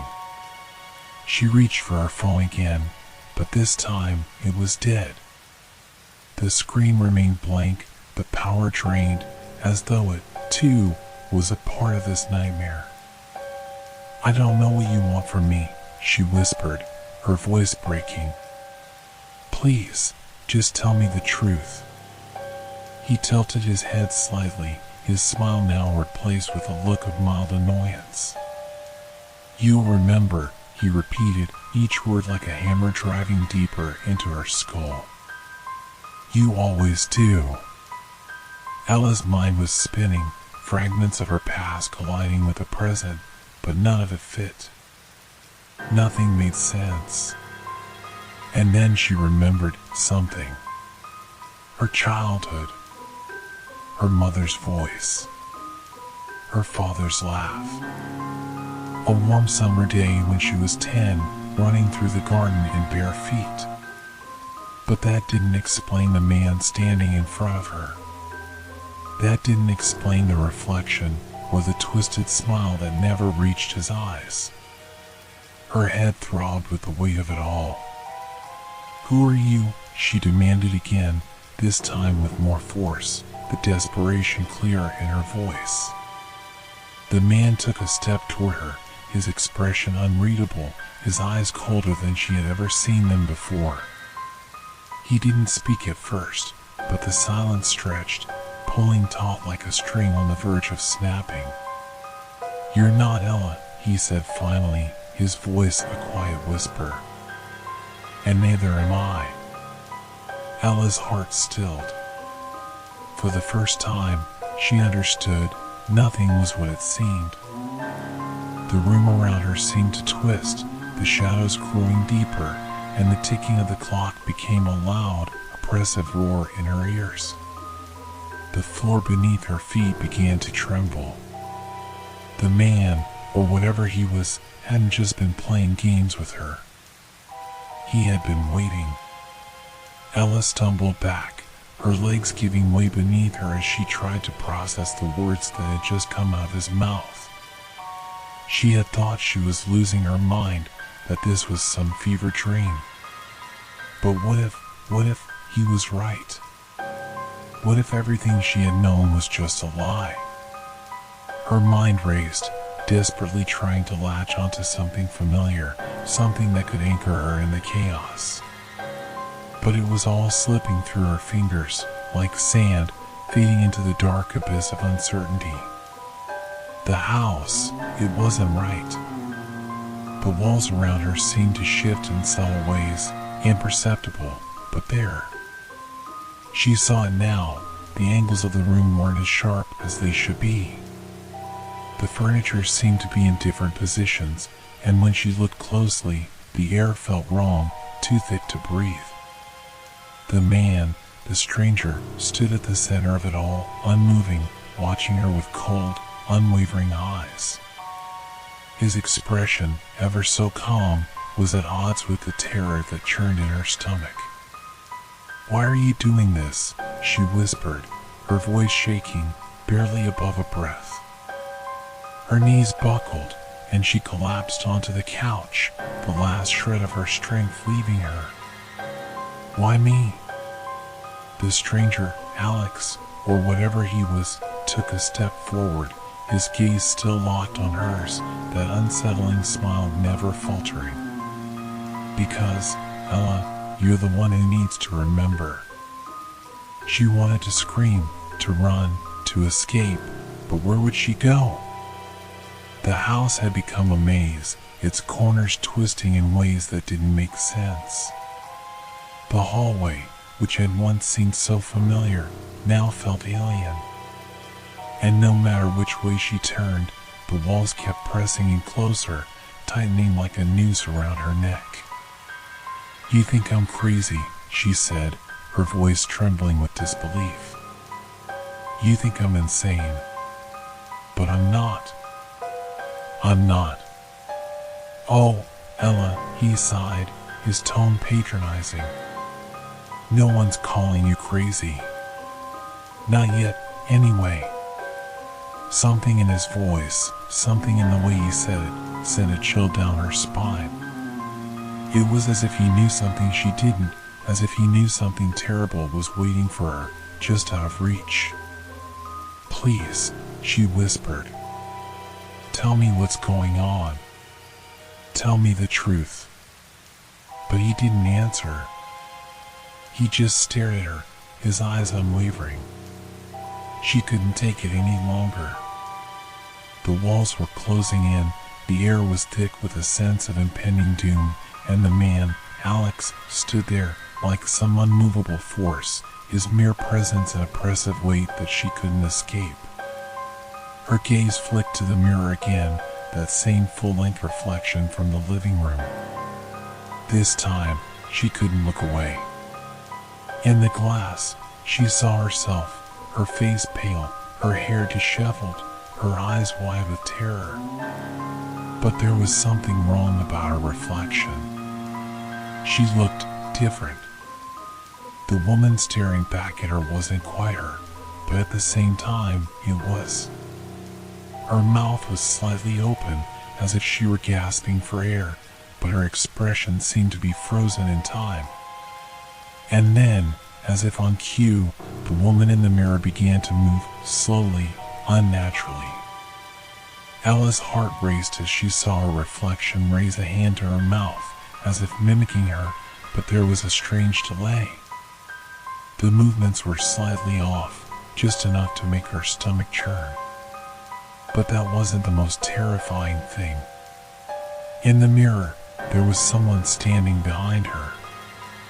It was the man, the Alex who claimed to be her husband. But this wasn't the man she'd seen just moments before. His eyes were empty, hollowed-out pits. His grin was grotesque, a twisted mockery of the smile she'd seen earlier. And he was too still, too unmoving, like a shadow. A part of her wanted to turn around, to confront him, but she couldn't tear her eyes away from the reflection. Something about it, something about the way the man in the mirror was looking at her, made her blood run cold. In the reflection, her reflection, no, the woman in the mirror, was starting to reach toward her. The air around her thickened, a suffocating pressure building in her chest. She gasped for breath, but it felt like the oxygen was being drained from the room. The walls were too close. The house itself seemed to be pulling her in, suffocating her. She blinked and the reflection changed. In the mirror, the woman was no longer reaching out for her. Instead, she was smiling.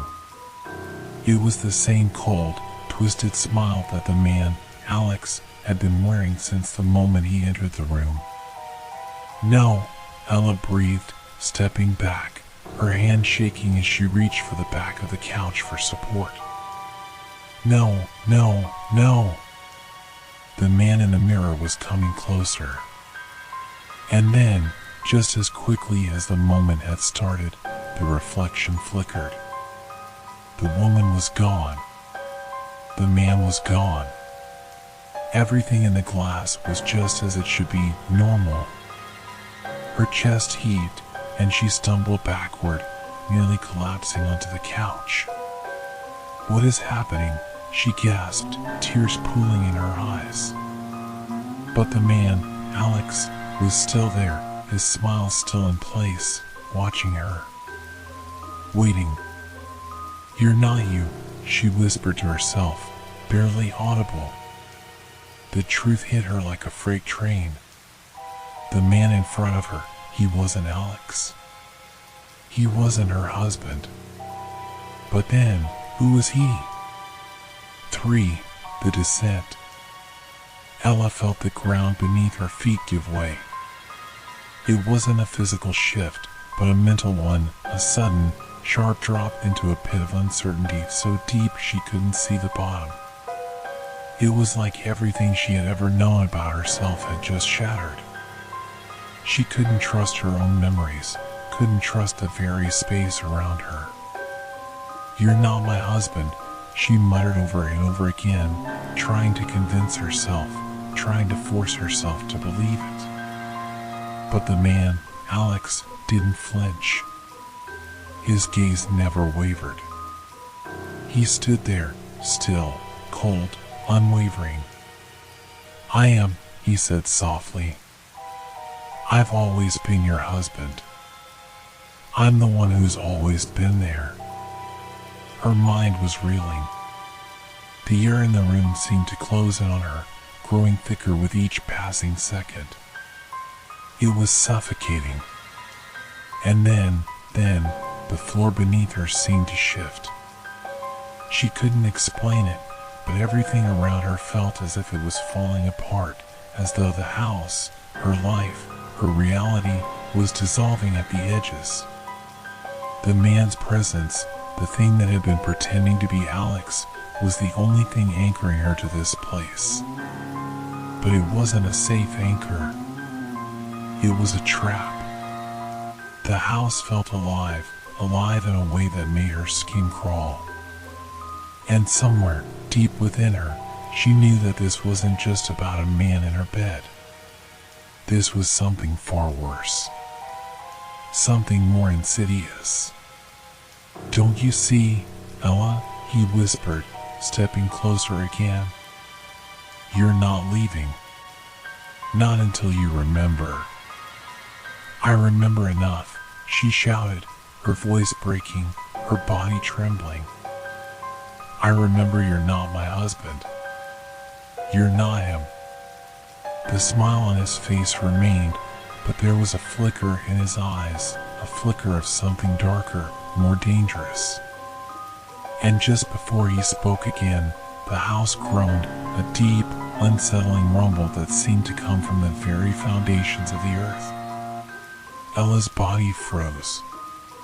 Her breath caught in her throat. The very walls of the house seemed to be leaning in on her, their creaks and groans sounding like a distant, terrible laughter. You can't run, he said softly, his voice echoing in her ears, as if coming from every direction at once. Not from me. Not from this.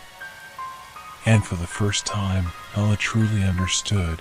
She wasn't just trapped in a house. She was trapped in a story, a twisted narrative that had no ending. Ella stumbled backward, her heart hammering in her chest as the room seemed to collapse inward. It was like the walls were moving, pressing in from every side. She couldn't breathe. She couldn't think. All she could feel was the crushing weight of the air around her. The house, the thing she had called home for so long, was no longer a place of safety. It was a prison. A cold, suffocating prison. The man, Alex, or whatever he was still there, standing unmoving in the center of the room, his cold smile never faltering. The walls groaned, the floors creaked.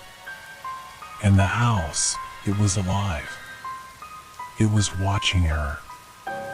Every sound, every movement felt like 1,000 eyes on her, judging her, pressing her toward a terrible truth she wasn't ready to face. What are you doing to me? She whispered, her voice breaking, barely audible. Her legs felt weak, like the floor was giving way beneath her. She reached out to steady herself against the back of the couch, her fingers digging into the fabric as she gasped for air. "I'm not doing anything," he said, his voice soft, almost gentle. "I'm just reminding you of what's real." She couldn't take it. She had to get out of there.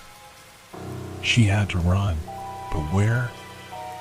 The house was wrong. There was nowhere to run. "Please," she said, her voice desperate. "I don't know what you want.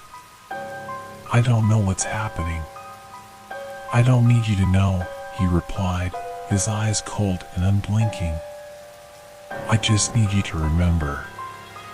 Her eyes darted around the room, looking for an escape. She had no idea where she was, no idea who she was anymore. All she knew was that she was trapped in a nightmare she couldn't wake from. "I don't remember anything," she said, her voice raw. "I don't know who you are. I don't know what this place is." The man's smile faltered for a moment, just a flicker of something almost human. But it was gone in the blink of an eye. "That's exactly the problem, Ella," he said, his voice colder now, harder. "You forgot." The words hit her like a ton of bricks. She had forgotten? Forgotten what? Forgotten him? She couldn't remember. It was like there was a wall in her mind, a barrier she couldn't break through. Every time she tried to grasp onto something, anything, it slipped away, fading like mist. "Why can't I remember?" she gasped, clutching her head, the pressure building in her temples. Her mind was on the verge of shattering.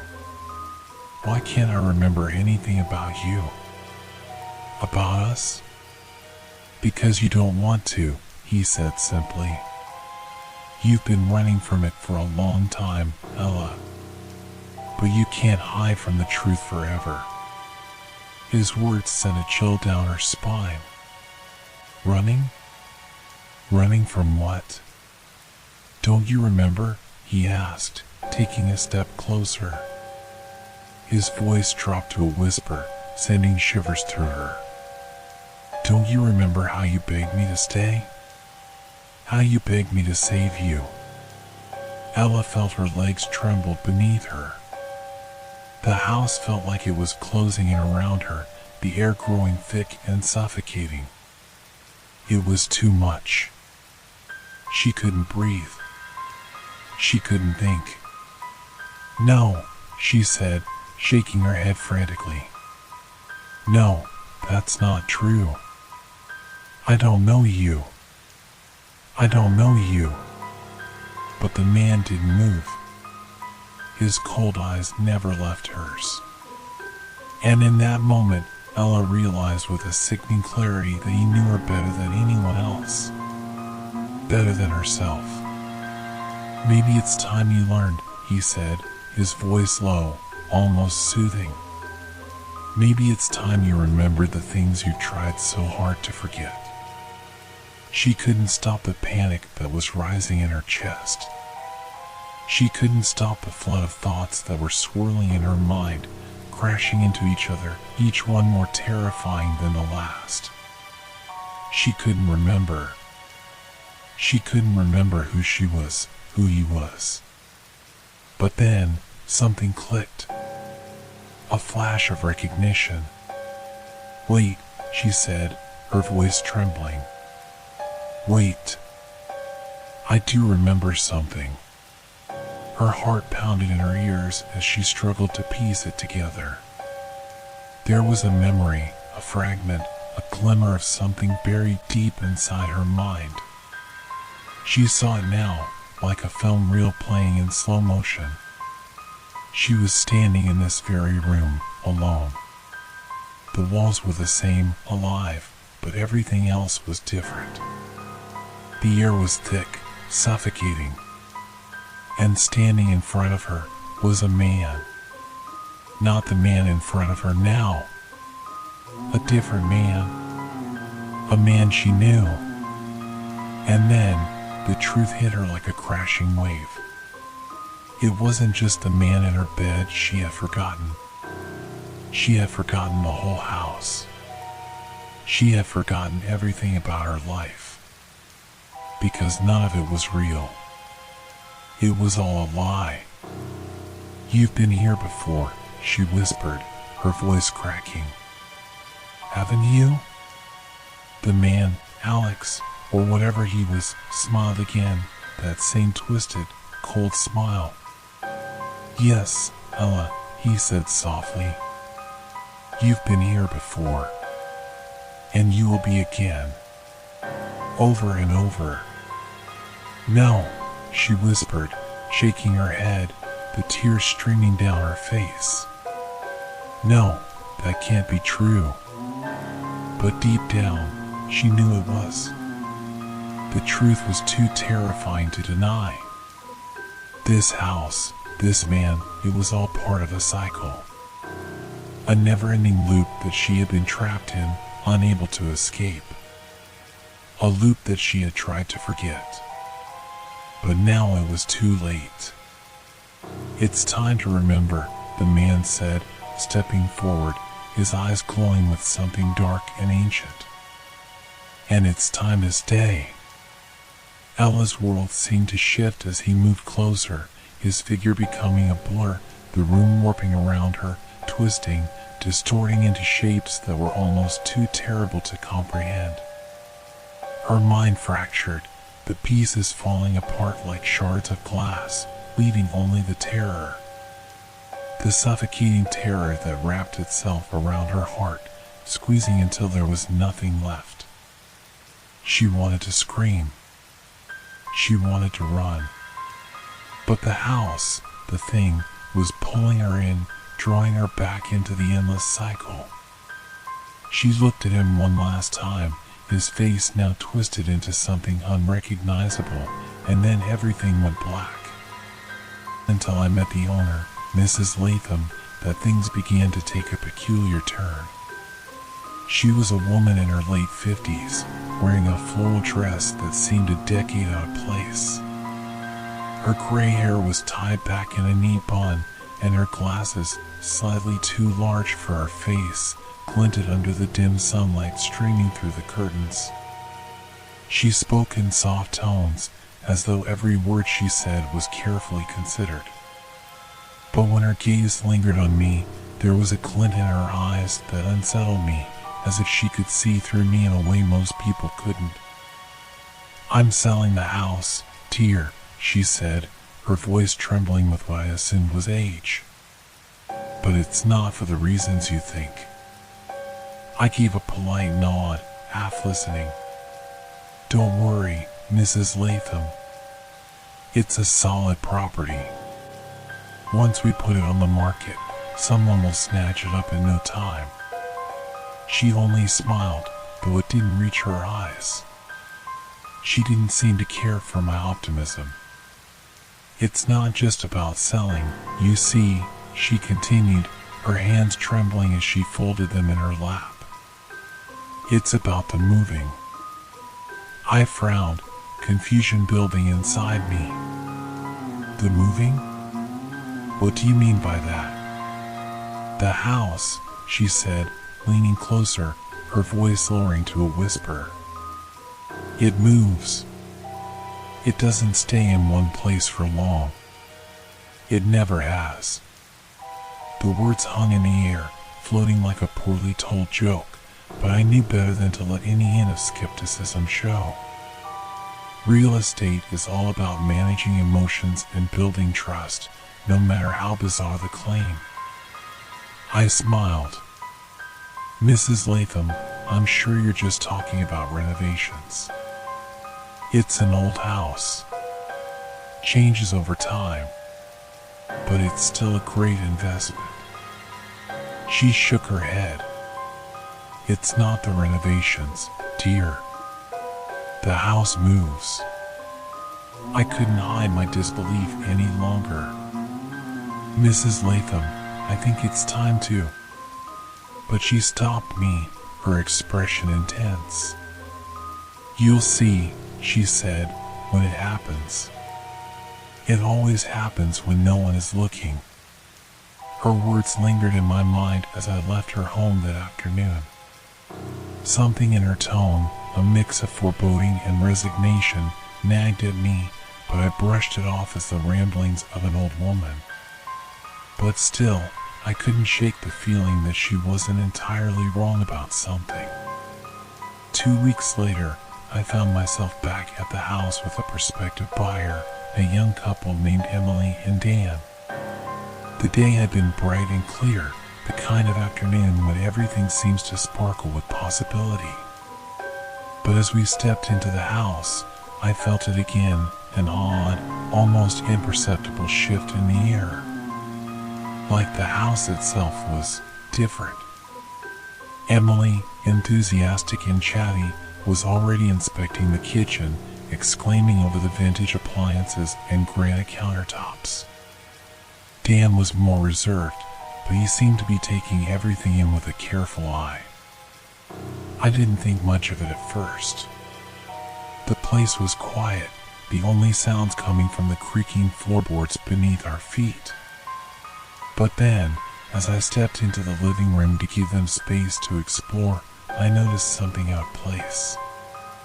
The window, once facing a row of houses, now looked out into a thick forest.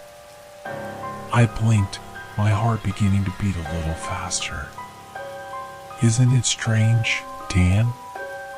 Emily said, her voice coming from the hallway. I could have sworn this house was on a street. I mean, look at all these trees out here. I turned to her, my smile faltering. "It's always had that view," I said, forcing my voice to sound casual. But that wasn't right. I'd seen the house before, and I remembered the view perfectly. There was no forest, just a line of neat suburban homes. Dan raised an eyebrow but said nothing, choosing to follow Emily to the staircase. But I couldn't shake the unsettling thought that the house had somehow changed. I stepped back, eyes darting over the room, half expecting it to shift further, but nothing seemed out of place other than that damn view. I had to get out of there. The following days passed in a blur, the house somehow remaining on my mind long after I had left it. I was always good at letting things go, never dwelling too long on matters that didn't deserve it. But the strange unease was like a shadow that loomed over me, curling at the edges of my thoughts. I returned once more, unable to ignore the pull. Mrs. Latham had agreed to the listing, but something about her expression when she handed me the keys unsettled me. She seemed relieved, but also expected, as though she were waiting for something. I entered the house again, feeling that familiar oddness crawl up my spine. The atmosphere was different this time, heavier, charged with a strange energy I couldn't quite place. It wasn't cold, but I could feel the air growing thick, like the room itself was watching me. And then, there it was again. Now, it faced an empty field, barren and gray under the late afternoon sky. The soft hum of distant cars was gone, replaced by a faint, almost imperceptible ringing in my ears. I approached the window slowly, as though afraid it might disappear. The scenery beyond was unchanged, solidifying in its eeriness. But then the field shifted, stretching into the distance where it shouldn't have. The view, it was different. I turned around, my heart beginning to race. The house had done it again. It had moved.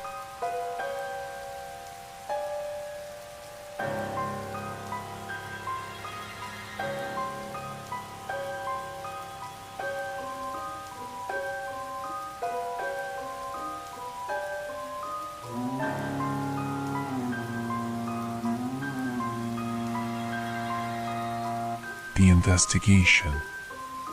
I couldn't ignore it any longer. My mind raced as I locked the door behind me, staring at the house that was slowly becoming my obsession. I needed answers, but even more than that, I needed to understand what was happening to me. The house, was it real?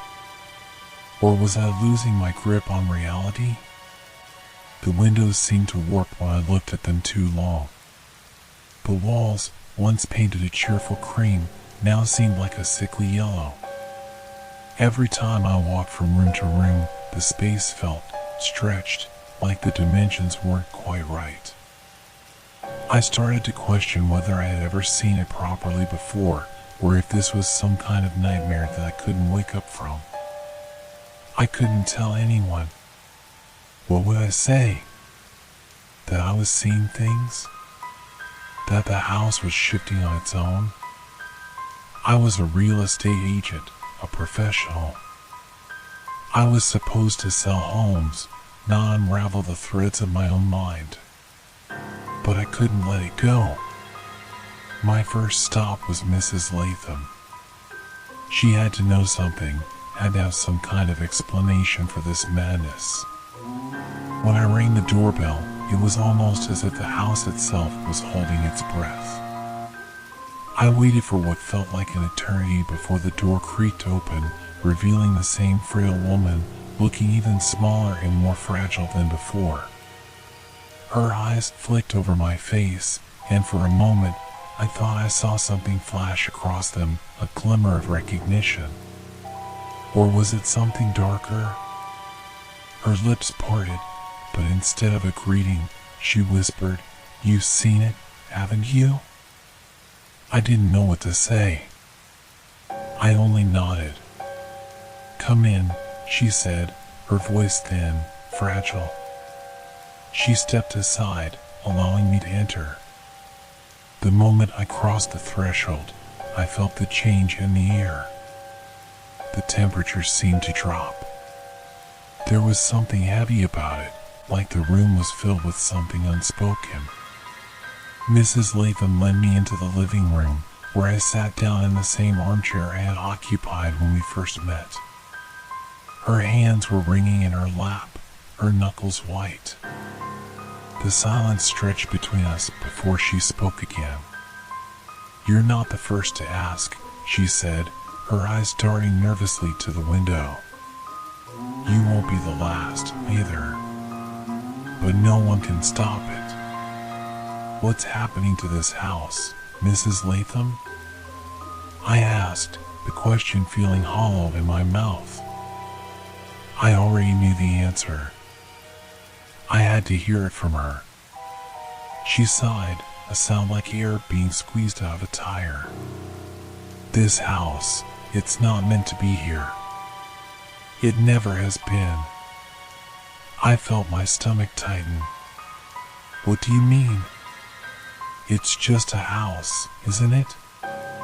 She shook her head slowly, her eyes filled with something like fear.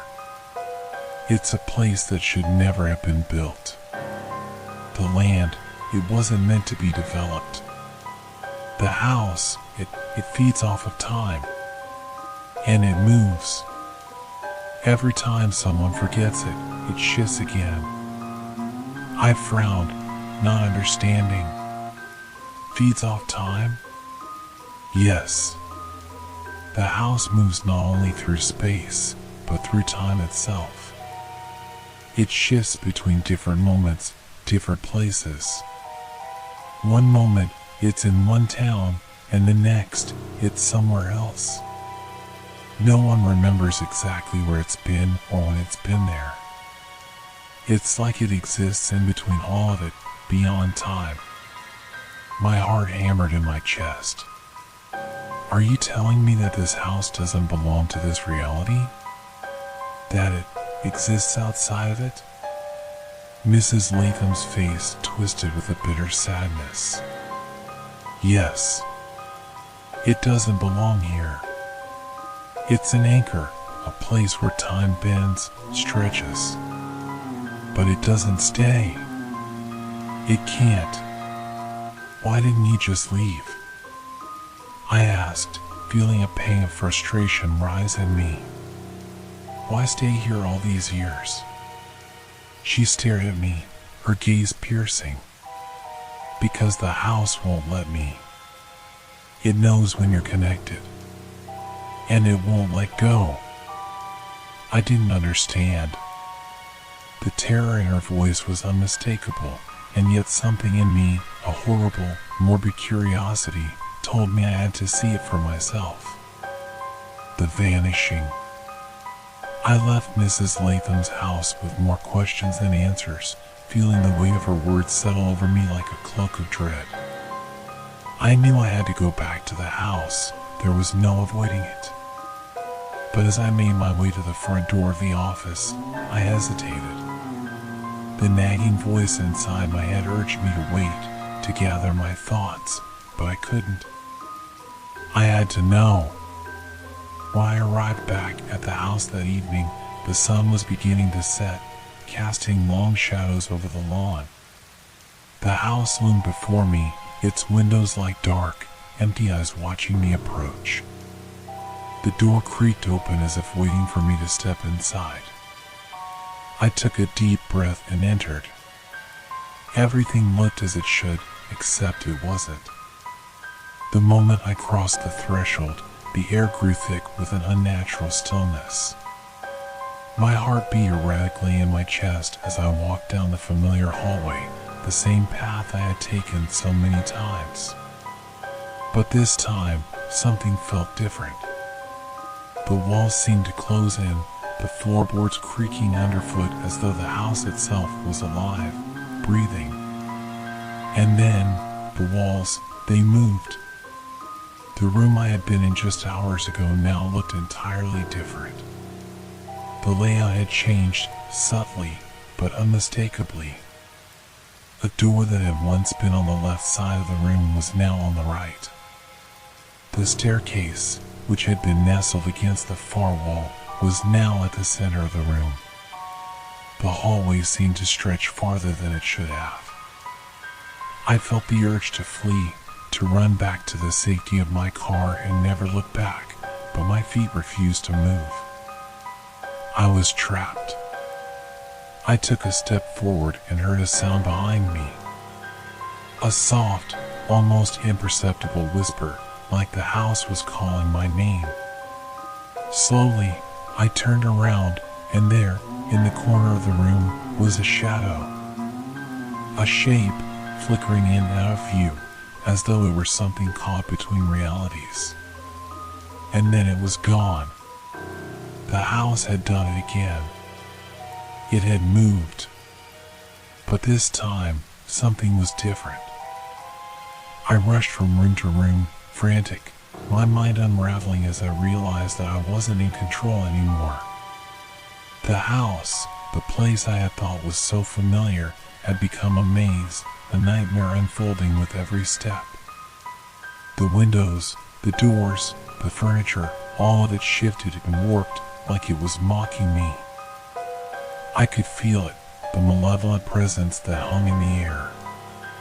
And then, I saw it, the one thing I had been afraid to acknowledge. It wasn't just a shadow. It was a person. The figure, tall and gaunt, stood in the corner of the living room, watching me with eyes that were too dark to be human. Its form flickered as if it were struggling to exist in this world. And then, it spoke. "You should have listened," the voice rasped. "Now, you'll never leave." I froze. The voice was familiar. Too familiar. It was Mrs. Latham's voice. But she was gone. The shadow stepped forward, and the room seemed to contract around me, the walls pressing in with an inescapable force. I couldn't breathe. And then, as quickly as it had appeared, it vanished, leaving me in the suffocating silence of the house that moved. I spent the next few hours pacing in circles, my mind a jumbled mess of fear, disbelief, and something darker. The house felt alive in a way that made my skin crawl. Every creak of the floorboards, every gust of wind that rattled the window panes felt like it was directed at me. The air was thick, oppressive, as though something was waiting to pounce, something hidden in the very fabric of the walls. I had thought the house would stop moving after Mrs. Latham's warning. I had assumed that if I just stayed calm, I could find a way out, some way to stop the madness. But the longer I remained in its clutches, the more it seemed to feed on my fear, growing stronger, darker. The room I was standing in now was unfamiliar, though I had been here only hours ago. It was the kitchen, but the stove was no longer in the same place, and the refrigerator had moved, its old location replaced with a small table covered in dust. I could barely recognize anything anymore. But the worst part was the sense of being watched. I knew I wasn't alone. Every so often, I would catch a glimpse of movement in the corner of my eye, but when I turned, there was nothing there. It was as if the house itself had eyes, waiting, watching, knowing. The walls weren't just walls, they were something else entirely. A prison. A creature. The whispering started again. Soft, insidious, like the sound of wind moving through dry leaves. It was coming from the walls. Help me. I spun around, trying to locate the source, but the voice seemed to come from everywhere and nowhere at once. The voice, it was Mrs. Latham's voice again. I couldn't take it anymore. The fear inside me was growing like a virus, twisting and spreading through my veins. I ran out of the kitchen, my breath ragged, heart pounding, and bolted up the stairs. I reached the top, gasping for air, feeling the weight of the house pressing down on me. My head was spinning, the walls warping in and out of focus. And then, as I stumbled down the hallway, I saw it. A door that hadn't been there before. It was old, weathered, its edges covered in a thick layer of dust. But what was most unsettling was the symbol on it, scratched deeply into the wood, as if someone had carved it with a knife. A circle, with 3 lines cutting through it, forming a strange sigil I didn't recognize. I reached for the doorknob, my hand trembling, but a voice stopped me. Don't open it. I turned quickly, my heart nearly stopping in my chest. The voice was clear now, cutting through the silence. It was Mrs. Latham again, but she wasn't in the room with me. The voice echoed from within the walls. Please, she begged. Don't open the door.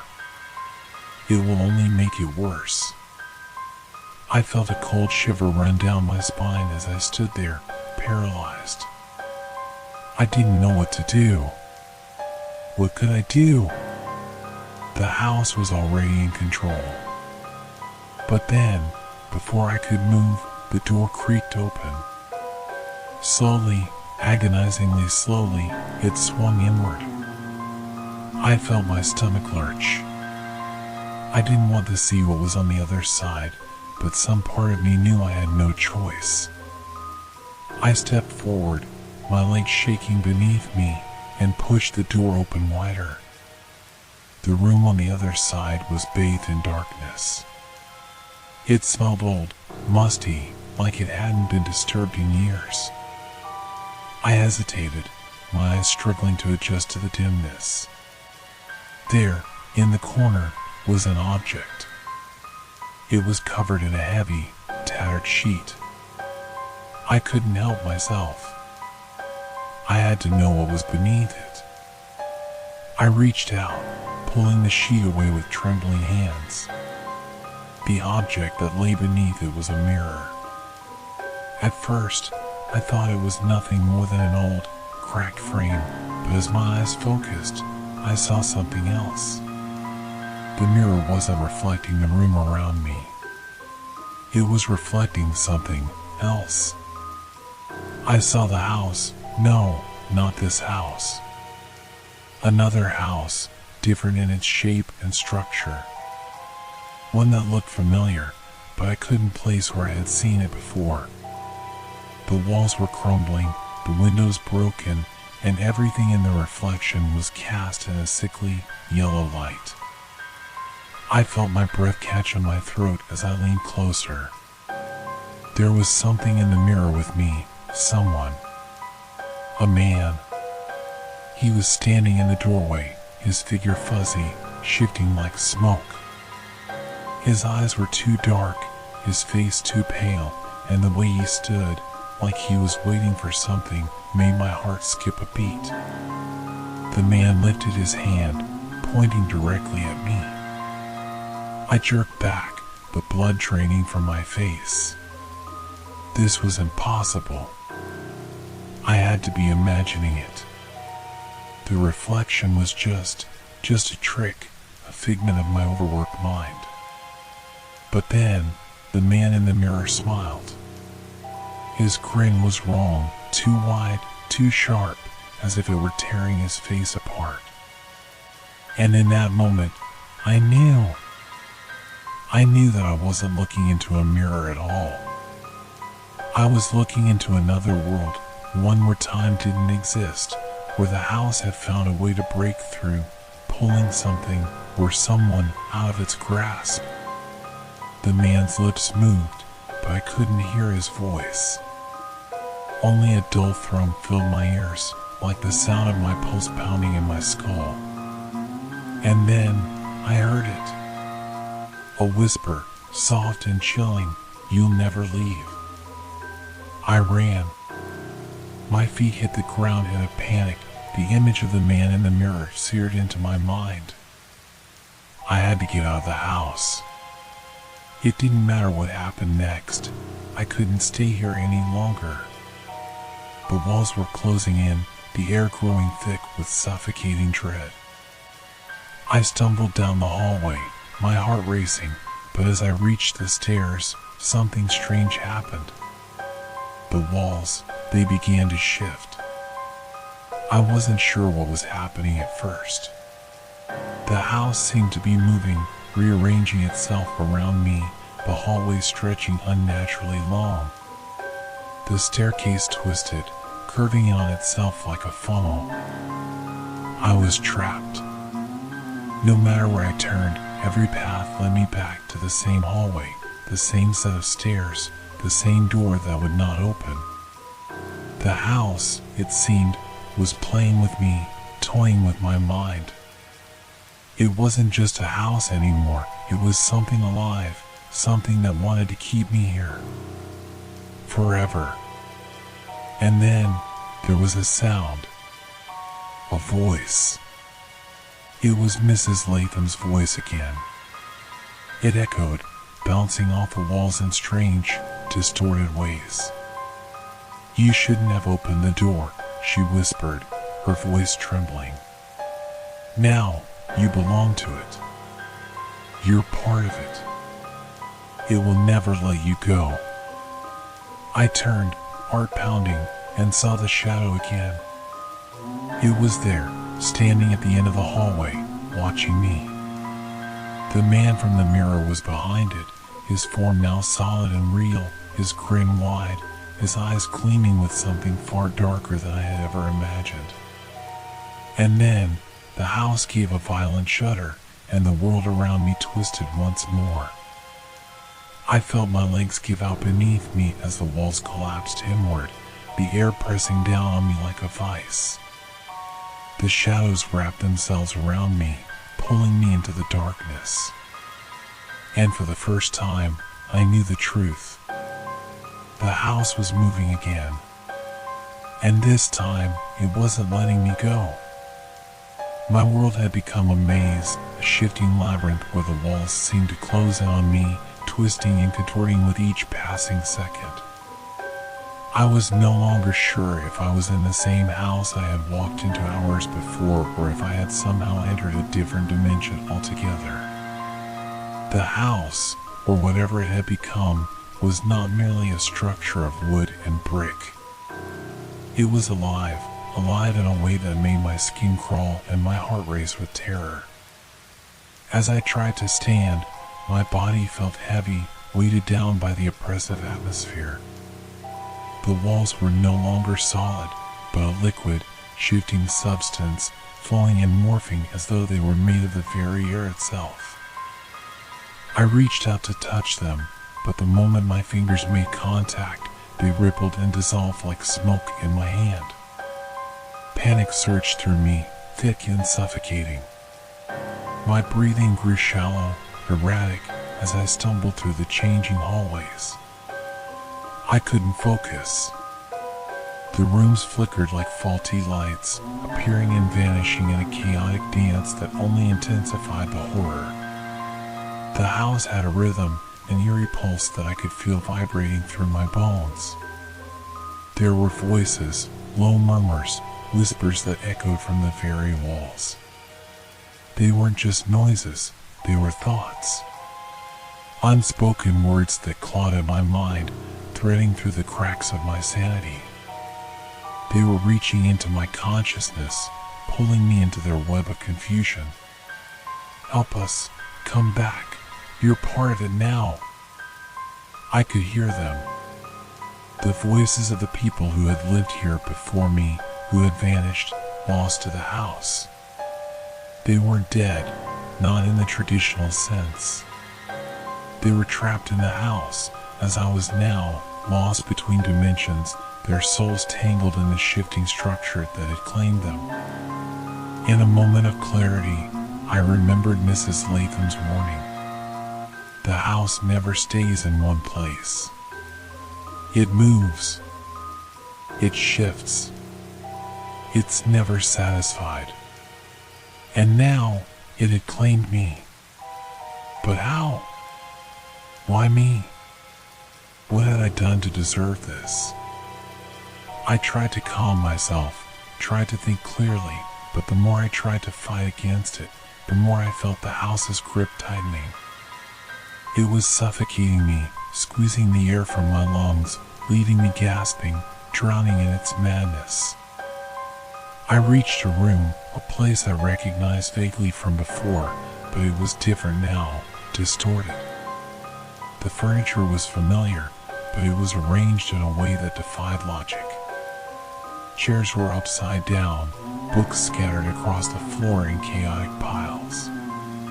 The walls pulsed with an unnatural light, flickering like an old TV screen. But the worst part? The mirror. It was in the center of the room, the same mirror from earlier, the one that had shown me the other house, the other world. It stood tall and ominous, its frame gleaming with a dark sheen. My reflection was no longer just a reflection. I could see something behind me, something moving, something real. I took a hesitant step closer to the mirror, the chill in the air cutting through my skin. My pulse quickened, and I could hear the whispers again. The voices were louder now, closer, pressing into my mind like a weight. You shouldn't have opened the door, they said again, this time with a sense of finality. Now you'll never leave. You're part of it. I reached out, trembling, my hand hovering over the glass. The surface was cold to the touch, like a sheet of ice. But as I made contact, the mirror rippled, just like the walls. It shimmered for a moment, and then, in the blink of an eye, the reflection shifted. It wasn't my face staring back at me anymore. Instead, it was a room, one I hadn't seen before. It was dark, damp, the air thick with decay. The walls were covered in strange symbols, etched into the stone like a forgotten language. In the center of the room stood a figure, shrouded in shadow. It was tall, its form indistinct, but its eyes glowed with an unnatural light. I staggered back, horrified. the reflection wasn't showing me the house. It was showing me the heart of the house, the place where it had been born. A place where its dark influence spread, drawing people in, twisting their reality until they couldn't escape. But then, as if the mirror was trying to claim me, the figure in the reflection smiled. A cold, twisted grin that stretched across its face, its eyes narrowing with malice. "It's too late for you now," the figure whispered. "You are the house, and the house is you."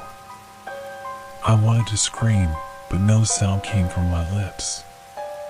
The house had become my prison, my tormentor. There was no escaping its hold.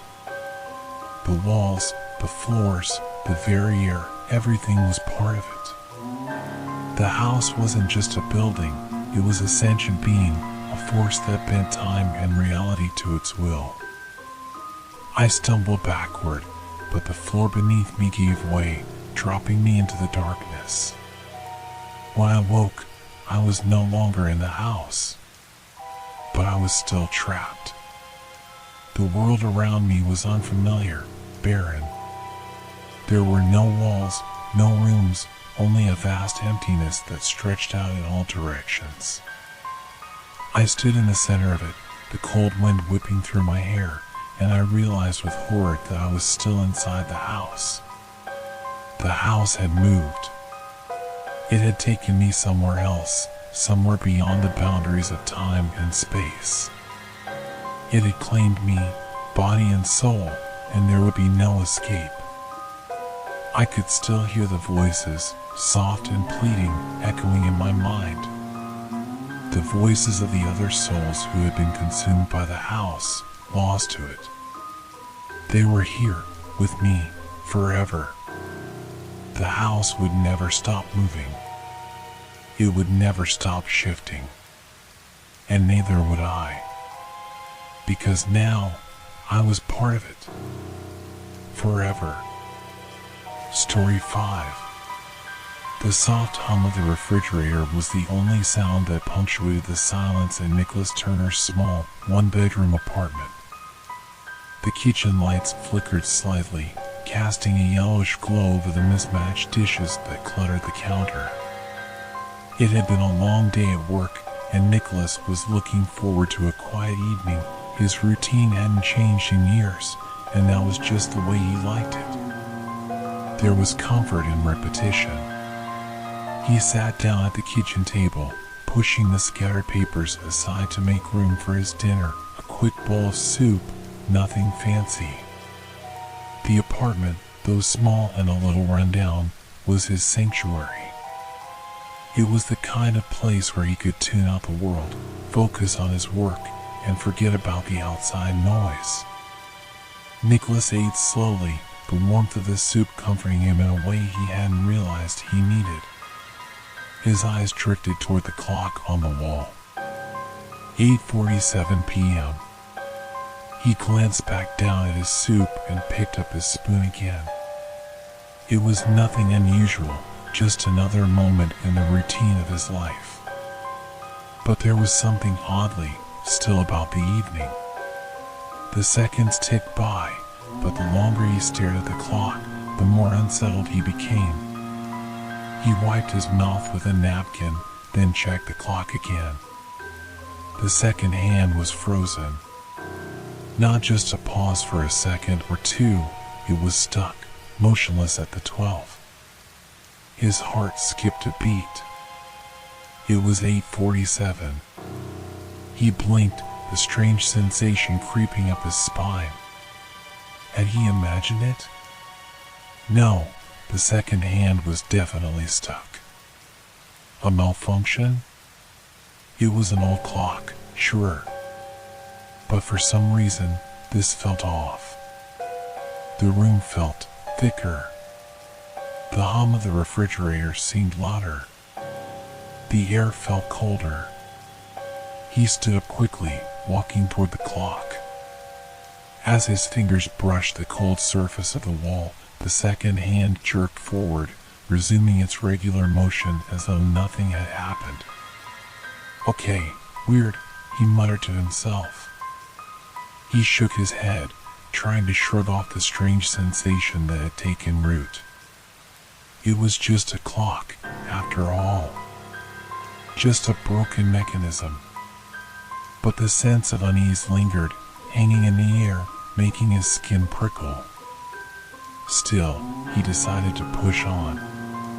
It was probably nothing, just a little oddity in his otherwise predictable life. Later that evening, Nicholas sat on the couch in his living room, a glass of wine in hand. He stared absently at the screen, where the opening credits of The Shining flickered. He had seen the film many times, but tonight, it didn't feel like the same movie.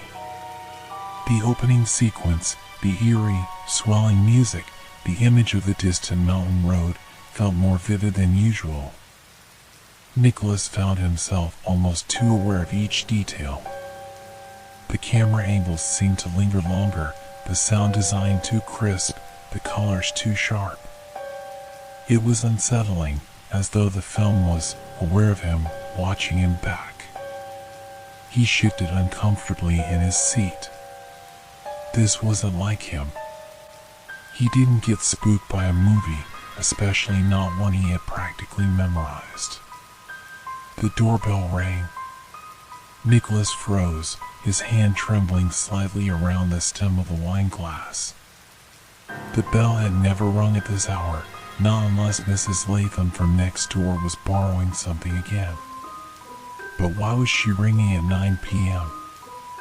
He glanced at the clock on the wall, only to find that it read 8:47 p.m. Again. His pulse quickened. What in the hell was going on? He set the glass of wine down on the coffee table and stood up, his legs feeling heavy as he walked to the door. As his hand touched the doorknob, the ringing stopped. Just before he could turn the handle, there was a knock. A single, sharp knock. With a deep breath, he swung the door open.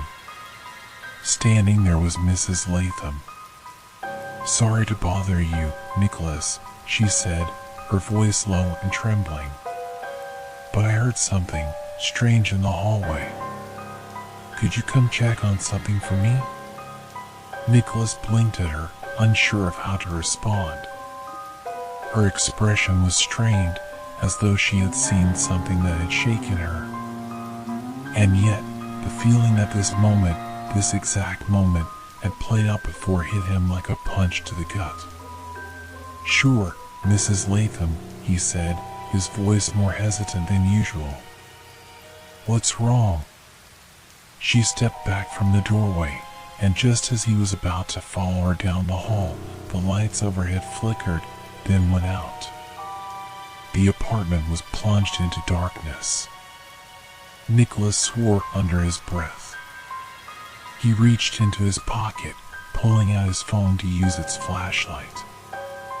As he switched it on, the faint light illuminated the hallway, revealing nothing unusual. Before he could react, the power came back on, and the lights flickered back to their usual intensity. The clock on the wall read 8:47 p.m. He shook his head, bewildered. "What the hell?" he muttered. The doorbell rang again. Confused, Nicholas opened the door once more, only to find Mrs. Latham standing there, just as before. She looked at him with wide, tear-filled eyes, as if she were pleading with him to help, but the whole scene felt wrong. Like a play unfolding for the umpteenth time, and he was stuck in the middle, powerless to stop it. The night wasn't just repeating, it was haunting him. He stepped back inside, closing the door behind him. The feeling of déjà vu surged again, stronger this time. His thoughts were a whirlwind as he paced around his apartment, trying to grasp what was happening to him. The clock. The doorbell. Mrs. Latham's frightened expression. It was all the same as it had been moments before. He glanced at his phone, still 8:47 p.m. Panic gripped him, but the thought of running, of escaping, seemed ridiculous. This couldn't be happening. It didn't make any sense. But it was real. Too real. Suddenly, the doorbell rang again. The same insistent sound. Nicholas knew what would happen next. He was trapped in a cycle.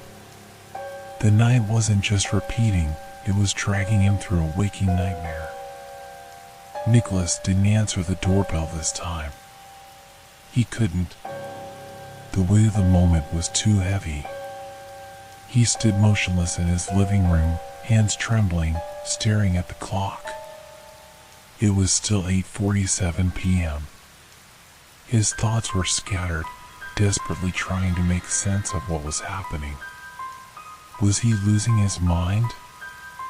Had he somehow slipped into a parallel universe? No, this wasn't a trick of the mind. The doorbell, the lights flickering, Mrs. Latham's strange request. It was too real, too vivid to be ignored. Every detail felt precise. He was caught in something that felt far beyond ordinary logic, as if the very fabric of time had unraveled. He let out a long breath, trying to steady his racing heart. Okay. Stay calm. Think this through. Slowly, he approached the front door, and, against his better judgment, he opened it. Mrs. Latham stood there again, as though nothing had changed. Her face was pale, and her eyes flickered nervously toward the hallway. "Sorry to bother you again, Nicholas," she said, her voice faltering. "I think there's something wrong with the lights. Could you come check?" Nicholas blinked at her, eyes wide, trying to make sense of it all. But he knew the pattern by now. She had said the same words, in the same tone, before. He could feel it in his bones. This wasn't just repetition, it was something more sinister. Something darker. "Sure, I'll check," he muttered, stepping out into the hallway. The moment he passed the threshold, a sharp chill crawled down his spine. The air was thicker now, denser, as though the world itself was holding its breath. His hand brushed the hallway light switch, but nothing happened. He turned around to see Mrs. Latham standing at the door, staring at him with eyes that now seemed unfamiliar, distant. She hadn't spoken since his response. The sense of wrongness was overwhelming. His pulse quickened. As he turned to face her, the hallway light flickered and then plunged them into darkness again. The silence hung between them, suffocating. The darkness stretched, swallowing the apartment whole. The sensation of déjà vu crept in again. This was too much, too familiar. But Nicholas knew, deep down, he had no choice but to walk through this night over and over again. Each repetition felt colder, darker. Then, with a jarring click, the power returned. But the clock still read 8:47. The doorbell rang again. Nicholas felt the weight of his body stiffen as he turned towards the door. He knew what was coming. The same damn pattern. It was maddening, the way time seemed to buckle under its own weight. He couldn't remember when it had started, the loop, the eerie sense of déjà vu, but he was trapped now. The world had turned against him, but there was no escape. He opened the door slowly this time, not wanting to see what he knew would be there. But he couldn't avoid it. Mrs. Latham stood in the doorway once more, eyes wide and tearful. The same exact look she had given him before. "Could you please come, please?" she asked, her voice shaking. There was more urgency in her tone now. Nicholas stepped out into the hallway, heart pounding. Every instinct screamed at him to run, to slam the door, to lock himself away from this nightmare. But the pull of the night was too strong. The hallway seemed longer than before. The walls closed in on him, the ceiling pressing down. The air felt heavier, like an invisible hand was slowly suffocating him. The hallway was wrong. It was too narrow. The shadows that clung to the edges of the walls seemed to move when he wasn't looking. The light above him buzzed in and out, flickering like a dying insect's last breath. He swallowed hard, trying to shake the creeping panic, but every step felt like it took him further into something dark. Something that wanted him to follow. "You're going to be okay," he muttered under his breath. He wasn't sure if he was trying to convince her or himself. Just as his foot reached the end of the hallway, the light flickered again. The air went cold, a sharp bite against his skin. He glanced at the door. Mrs. Latham had disappeared. The clock on the wall flashed once. Then the second hand froze. 8:47 p.m. Nicholas didn't feel fear anymore. It was something worse, an intense, suffocating despair. He'd been through this before. The repetitive loop, the hopelessness that crept into his thoughts. Every time the doorbell rang, every time Mrs. Latham stood in front of him, it felt like the same scenario. A nightmare from which there was no waking. The next time the doorbell rang, he didn't even flinch. He was past that. Instead, he stood still, staring at the door, watching the shadows stretch across the floor. The bell rang again. He opened the door, but this time, he didn't step outside. He didn't need to. Mrs. Latham was standing in the doorway, and her face, her once panic-stricken face, was now something entirely different. Something hollow. Like a shell. Her eyes were vacant, as though all the life had been drained from them. "Can I come in?" she asked, her voice robotic. Nicholas didn't answer. He could feel the weight of the night pressing against him. This wasn't a mere loop of time. It wasn't even a nightmare. He was part of it, trapped in it. There was no escaping the darkness that had swallowed him whole. The clock on the wall read 8:47 p.m. again. He stepped back, unable to move forward. The night, this repeating night, had consumed him completely. He could feel it reaching deep into his bones, pulling at his very soul. Suddenly, the apartment door slammed shut behind him with a deafening crash. The lights blinked out, then came back on. The second hand on the clock was stuck. Frozen. And Nicholas knew, without a doubt, that the night wasn't just repeating anymore. It had never stopped. As Nicholas stood there, heart racing, unable to tear his eyes from the clock, a deep, unsettling realization hit him.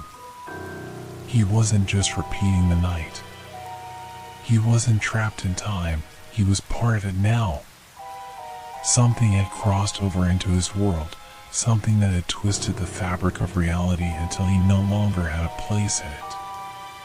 The feeling of something watching him, something waiting, intensified. The second hand moved. The clock now read 8:48 p.m. But everything was wrong. Nicholas wasn't sure whether he had missed it or whether it was always there, but in the corner of his vision, shadows shifted. They were too fast, too fluid, slipping in and out of the light. And when he turned to look, really look, he saw it. In the space between the walls. A dark figure, too tall to be human, standing motionless. Its eyes glowed. The figure in the corner of Nicholas' vision didn't move. It remained eerily still, as if waiting for him to acknowledge it, to make the first move. Nicholas' heart pounded in his chest, a frantic drumbeat that echoed in his ears. He couldn't take his eyes off the figure, even though every instinct told him to run, to scream, to break free. But something deeper, held him in place. The shadows between the walls shifted again, unnaturally quick. It wasn't just the movement that unsettled him, but the awareness that the shadows had been moving for far longer than he realized. They'd been there since the beginning of the night, slipping in and out of his consciousness, camouflaging themselves as part of the darkness. They were never just shadows. They were watching him. Waiting. The eyes in the darkness glowed a faint amber hue, like dying embers in a fire. Nicholas didn't know why, but he felt drawn to them, as though they were the only things that could explain everything: the loop, the repeating night, Mrs. Latham's strange behavior, the suffocating sense of inevitability. He stepped forward, despite his better judgment. His legs felt like lead, each step an effort, but something compelled him to approach the figure. Maybe he hoped that if he came close enough, he'd be able to communicate, to break the cycle, to make the madness stop. As he moved closer, the air grew heavier. His skin prickled as the shadows seemed to twist and coil, forming shapes that weren't quite human.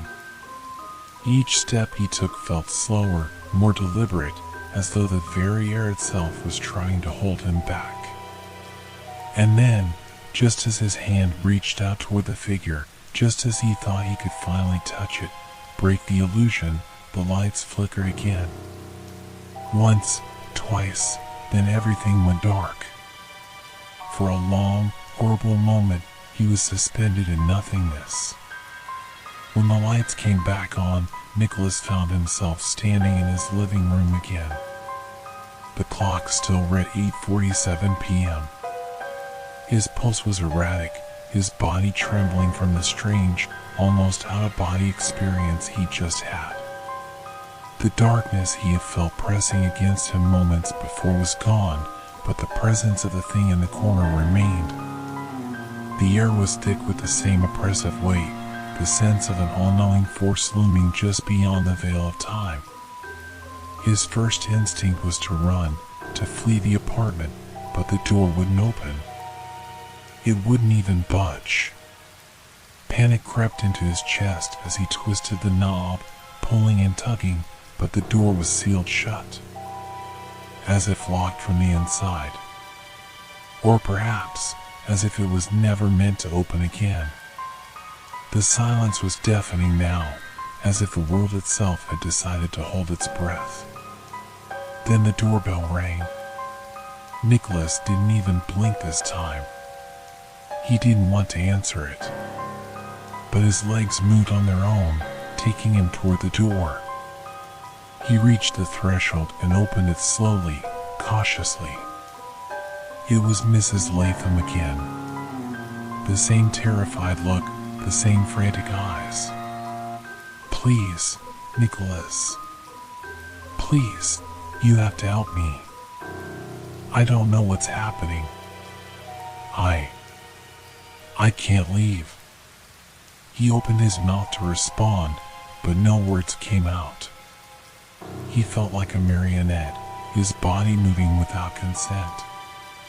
His hands reached for Mrs. Latham, but instead of touching her, his fingers passed through her like smoke. She wasn't real. None of it was real. The door slammed shut behind him. The clock on the wall read 8:47 p.m. The next few moments, hours, were a blur. Nicholas couldn't tell how many times he had opened the door to Mrs. Latham. It was the same each time. The same pleading eyes, the same frantic requests for help. the same cold air. Each repetition warped his mind further. It wasn't just the time that was repeating. The world itself was unraveling. He tried to scream, to shout for help, but his voice was lost, as if swallowed by the very walls. No matter how many times he looked at the clock, the hands remained stuck at 8:47 p.m. The night stretched on endlessly, like an eternal cycle of deja vu. His mind began to splinter. He could feel it, the sanity slipping through his fingers like sand. His reflection in the mirror was wrong. It stared back at him with hollow eyes, expressionless. It was the same as Mrs. Latham's gaze, empty. He reached out to touch the glass, and the reflection did the same, its hand slamming against the other side of the mirror with a violent force that made his heart skip a beat. Nicholas stumbled backward, breathing hard, eyes wide in terror. Something was wrong. Deeply wrong. The clock read 8:47 p.m. And then, for the first time in what felt like days, or was it weeks, the clock flickered. The second hand skipped forward, just a fraction of a second. The world seemed to stutter, like a skipped record, and Nicholas felt a strange, inexplicable sensation wash over him. He could almost hear a voice. It was faint at first, just a whisper at the back of his mind. But then it grew louder, clearer. A voice from deep inside the walls, from the shadows.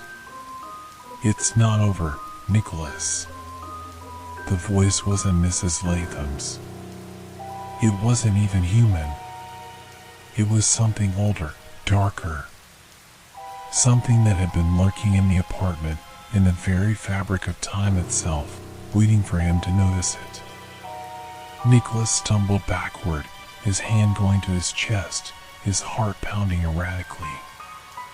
He spun around, frantic, trying to find the source of the voice. But it was everywhere and nowhere. A cacophony of whispers, unintelligible words, all blending into a single pulse of dread that gnawed at his sanity. He grabbed the clock from the wall and smashed it against the floor. The second hand shattered. And in that moment of silence, Nicholas knew the truth.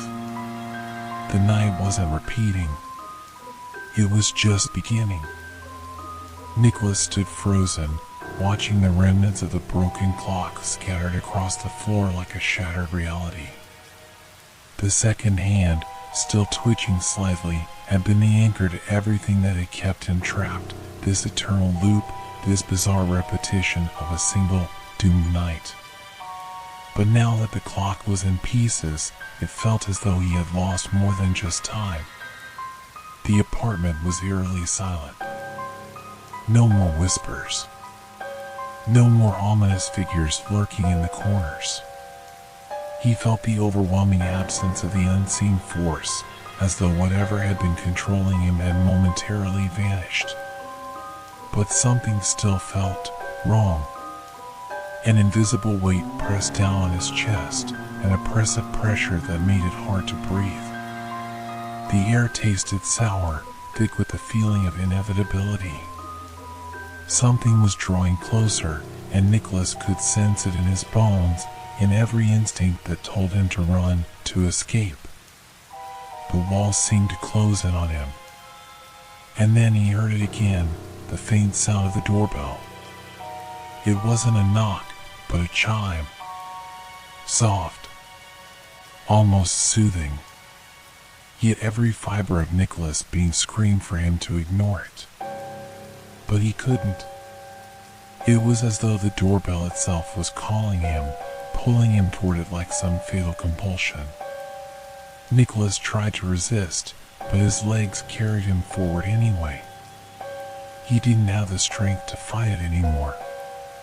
His hands moved as if they had a mind of their own, reaching for the doorknob. The door creaked open. There, Standing in the hallway was Mrs. Latham once again.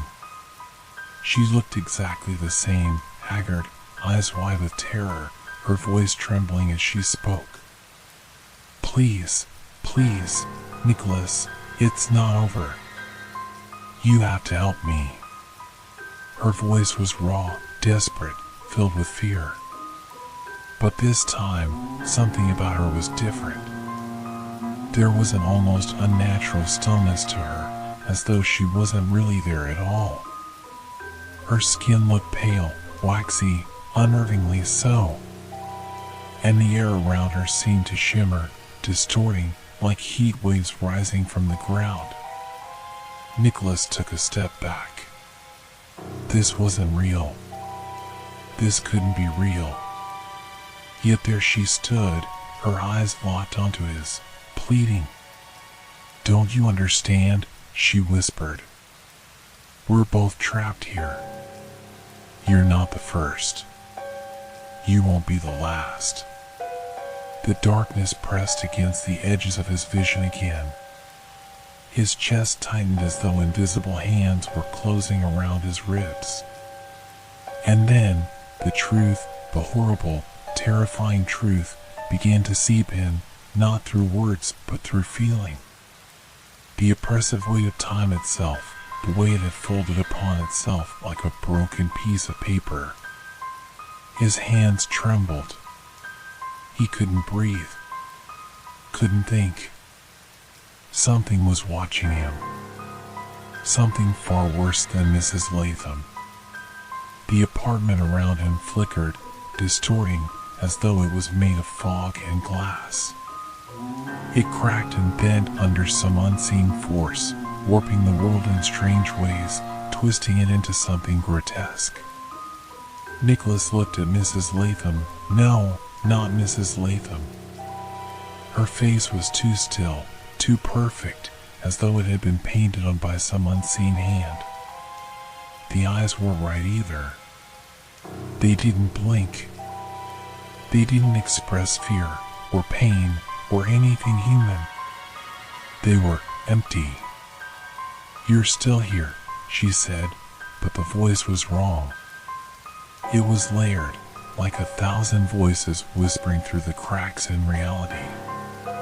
The words weren't hers. They never had been. Nicholas recoiled as the shadows in the room seemed to shift, morphing into shapes that loomed over him, tangible and threatening.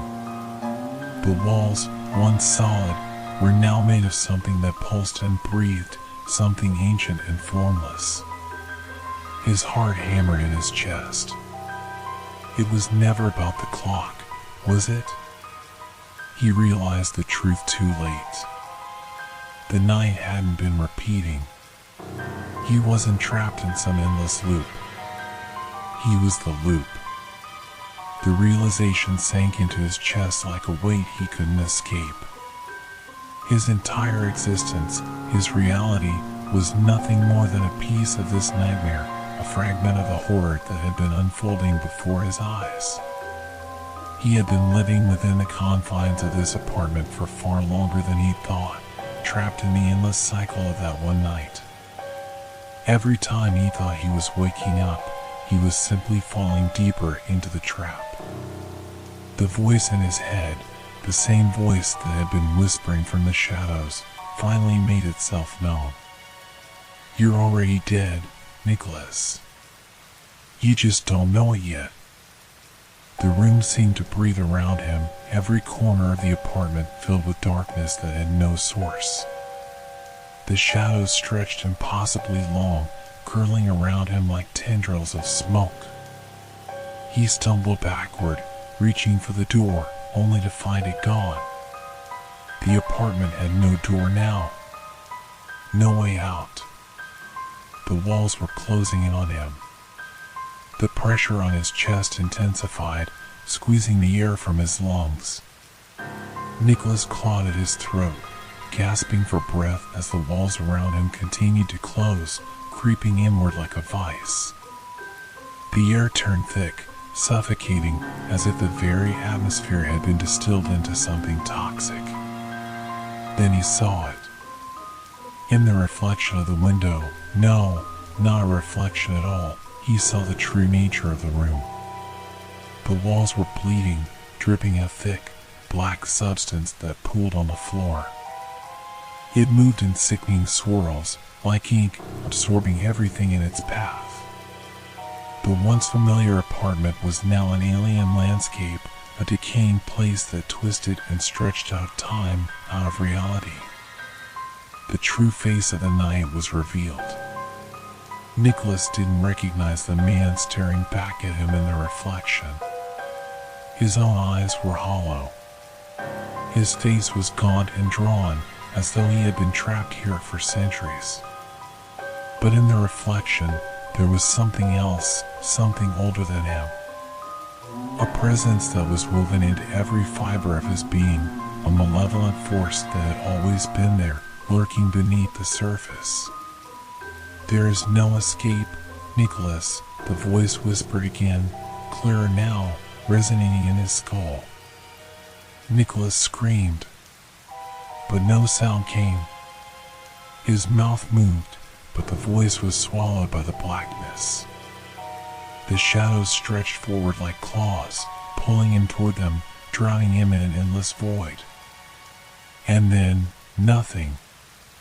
Nicholas woke up. It was 8:47 p.m. The clock on the wall ticked its steady rhythm, the same as it always had. The world was exactly the same. The air was thick with the same oppressive tension, the same suffocating weight. The doorbell rang again.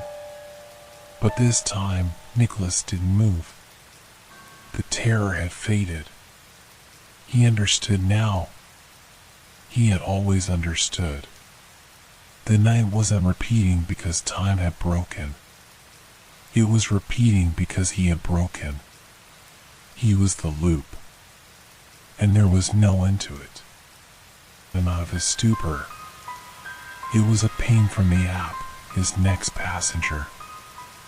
He checked the location and noticed that it was just a few blocks away, deep in the heart of a neighborhood that he didn't typically drive through.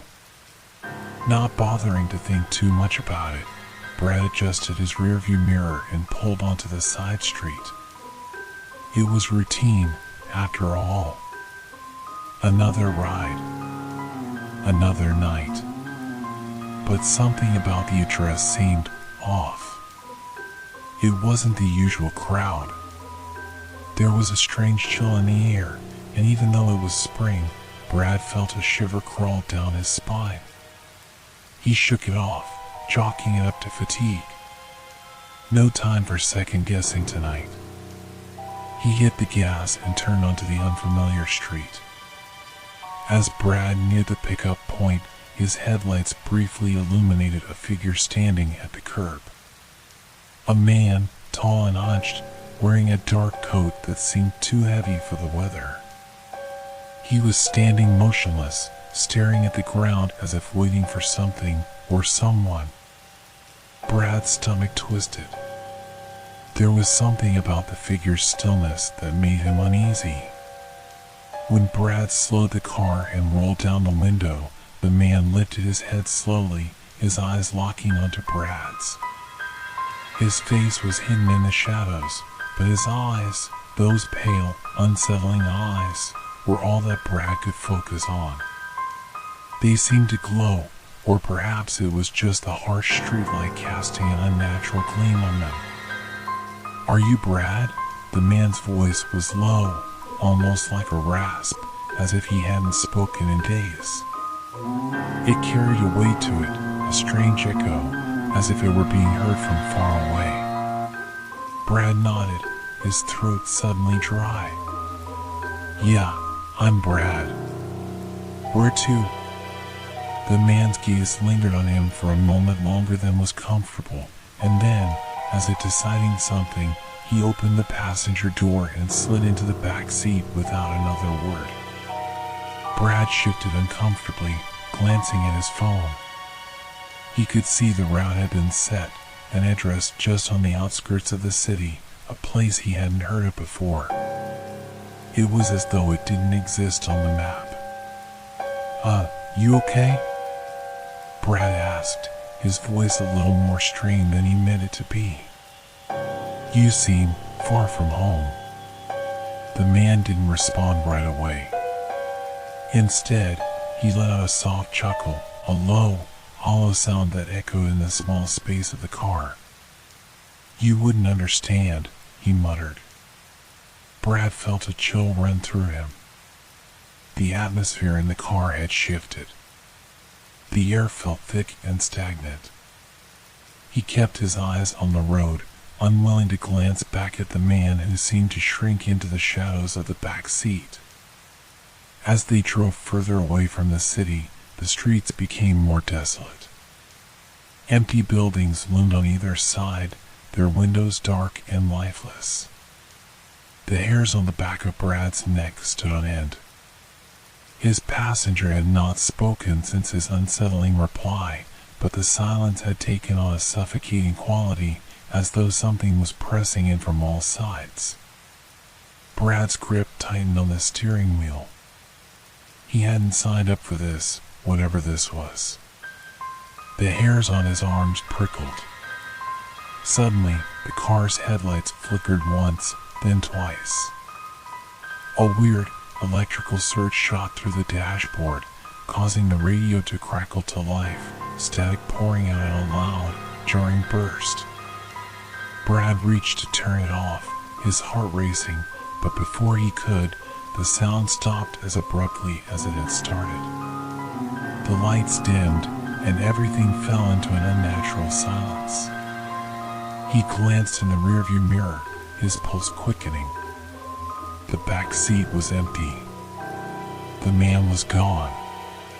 Brad slammed on the brakes, the car screeching to a halt. His eyes darted to the empty space where the man had been just moments before. The door was still closed, locked in place. A chill ran down his spine. He hadn't even heard the door open. It didn't make sense. He had driven for miles, and the man hadn't gotten out. How could he have disappeared without making a sound? His mind raced, the edges of his thoughts blurring into panic. There was no way the man could have vanished like that.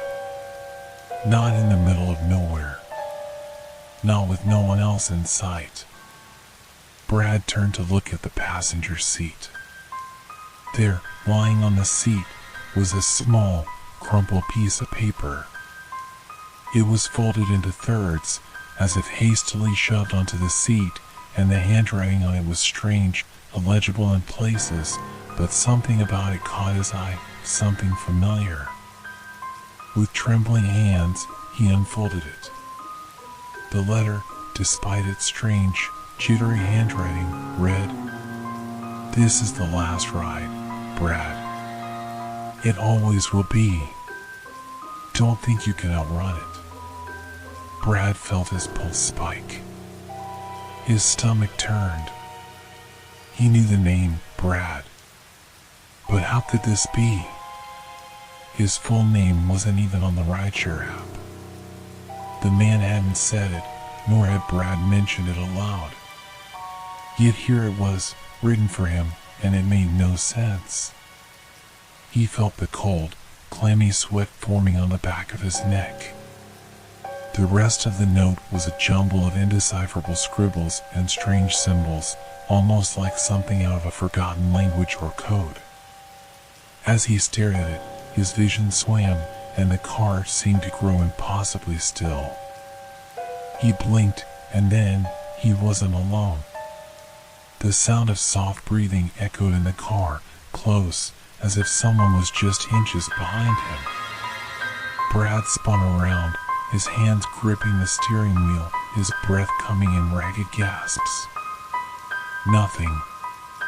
The seat was still empty. He slowly turned back to the road. A sense of dread settled in his chest, heavy and suffocating. The streets were darker now, the streetlights fewer and further apart. There was no sign of life anywhere. He took a deep breath and started the car again. But he didn't know where he was going. He didn't know where anyone was. The only thing he knew for sure was that the man, his passenger, had never truly left. Brad drove, but where? Where was he even headed? The road stretched out before him, black and empty, disappearing into the void of night. His hands gripped the steering wheel, his knuckles white with tension. He could feel his heart pounding in his chest, each beat a constant reminder of the surreal nightmare he found himself trapped in. The car's headlights barely cut through the inky darkness ahead. He didn't remember turning around.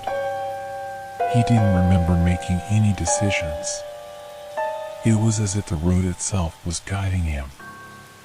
The radio crackled to life again, static filling the small cabin with an eerie hum. Brad reached over instinctively, his hand shaking as he twisted the knob, trying to silence the noise. But the static didn't stop. It grew louder, more distorted, as if something was trying to break through. His breath caught in his throat as a distorted voice finally emerged, a hollow, unearthly whisper that seemed to echo both inside his head and the car. "You cannot escape, Brad." The voice was not human, too deep, too hollow, like the sound of something ancient and lost. Brad jerked his hand away from the radio, his fingers trembling. He scanned the rearview mirror, half expecting to see the man sitting in the back seat again, his eerie, glowing eyes fixed on him. Nothing. The seat was empty. The car was empty. Except for Brad himself. But it wasn't just the car that felt wrong. The air itself seemed different, denser, heavier. Brad felt the pressure building around him, the weight of something unseen pressing in. The silence was suffocating, the stillness too oppressive. He wiped his brow, but his hand came away damp with cold sweat. His mind raced. What was happening? He had seen the man vanish. He had. The note, the strange symbols, the whispering voice, it was all too much. But somehow, even in the silence, something was there. Something watching him. The road in front of him twisted and turned unnaturally. It felt like he was going in circles. No matter how many times he turned, how many intersections he passed, the surroundings seemed to be the same. Empty. Void. He glanced again at the map on his phone, and his stomach twisted. The destination hadn't changed. It hadn't moved at all. It was still the same spot. The location that had led him here, to this godforsaken stretch of road, to the strange passenger who had vanished. It was as if his car was stuck in a loop, one he couldn't break free from. He slammed his fist against the steering wheel, his frustration mounting. He was losing his grip on reality. The world outside had begun to fade, as though it wasn't even real. Suddenly, the car jolted, and Brad's heart nearly stopped. A shadow passed in front of his headlights, just a flash of it, but enough to make him slam on the brakes. His breath came fast and shallow as he stared out the windshield. Nothing. He swallowed, his pulse hammering in his ears. His hands shook as he slowly released the brake and began to drive again.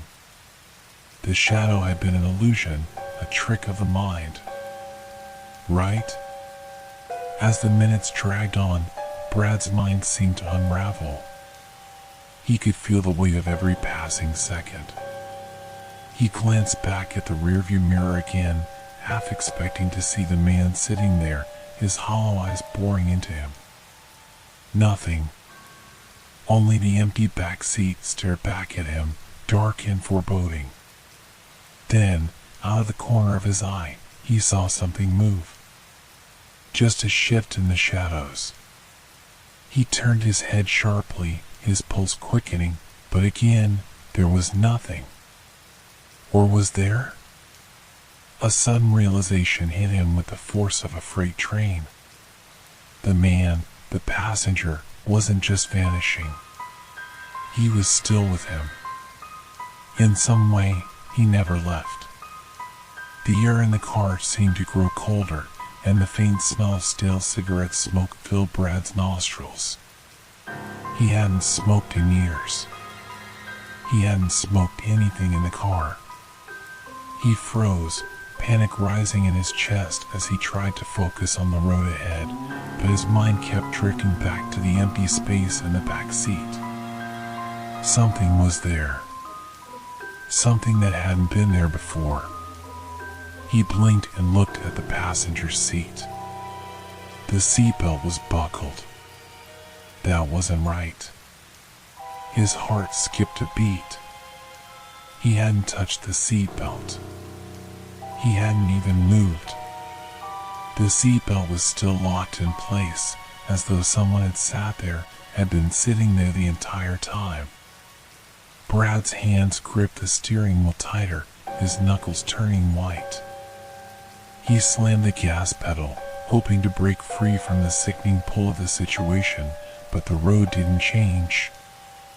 The empty stretch of asphalt stretched endlessly ahead, the same black void repeating itself. The thought began to claw at Brad's mind. Was this real? Was he truly driving? Was the car even moving? Everything had begun to blur together, the city, the road, the night. The air felt thick with an oppressive weight, as though something unseen was pressing down on him, suffocating him. His phone buzzed again on the dashboard, pulling him from the downward spiral of his thoughts. He grabbed it with shaking hands, his eyes falling on the screen. A new ride request had come in.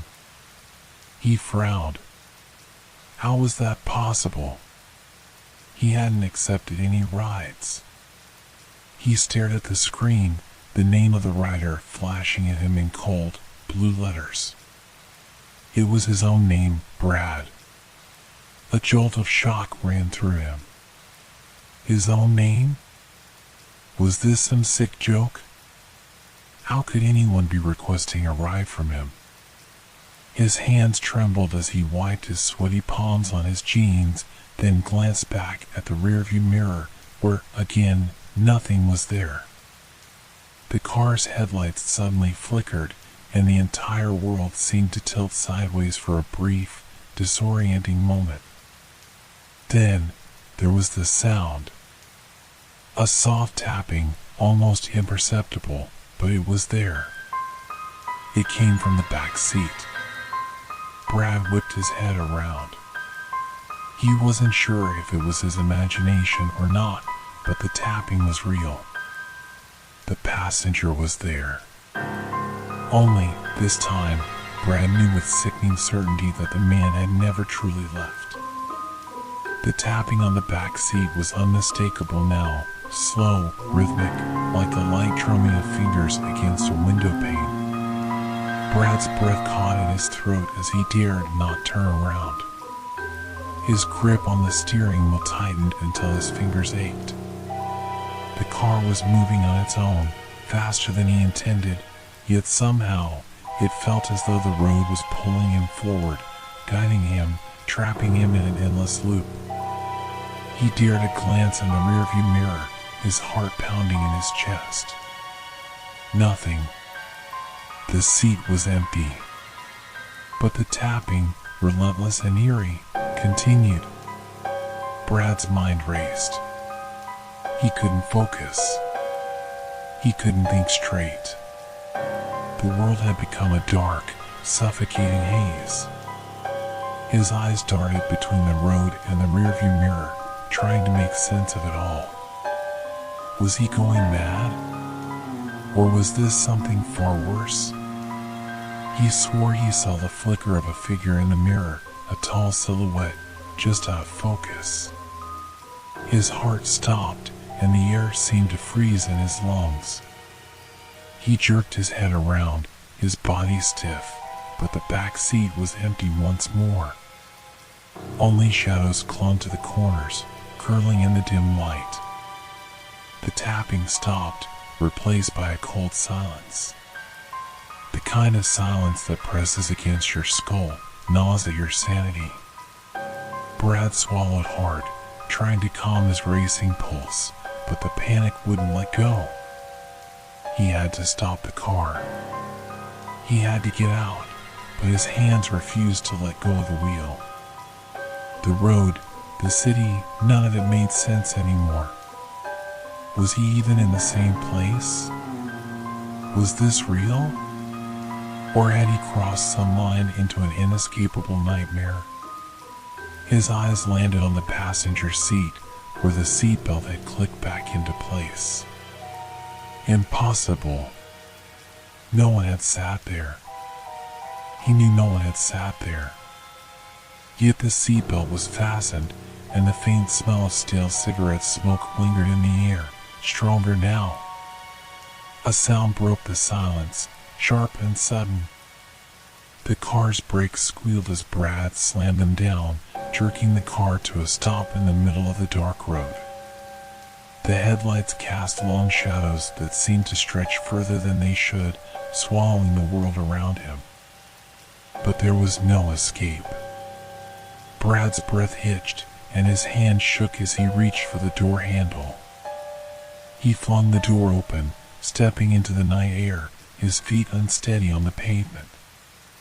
He was certain he was still in the city. He could hear the distant hum of traffic, the faint whir of something mechanical in the distance, but this place felt different. It felt wrong. The cold bit at his skin as he stepped out onto the empty street. The air was thick, heavy, like the night itself was holding its breath. His mind reeled as he took a step away from the car, his senses heightened, the hairs on the back of his neck prickling. Something was watching him. Something was waiting.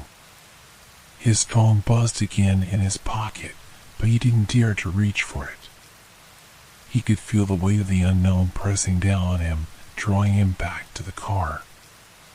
The tapping sound had resumed, but this time it was accompanied by something else, a low, almost inaudible murmur, like a voice calling to him from somewhere far beyond his reach.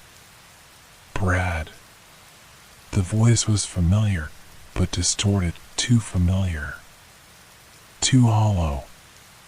He spun around, but the street was still empty, the shadows too deep, the silence too complete. His breath fought in the cold air, and for a moment he thought he saw something flicker in the darkened doorway of a nearby building. Something, or someone. It was gone before he could react, vanishing into the night like smoke in the wind. He stumbled back toward the car, his steps faltering. He felt like he was walking in a dream, slow, heavy, as if his body were made of stone.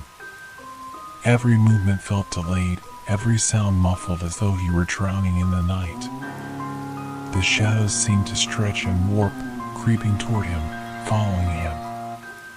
He reached the car and froze.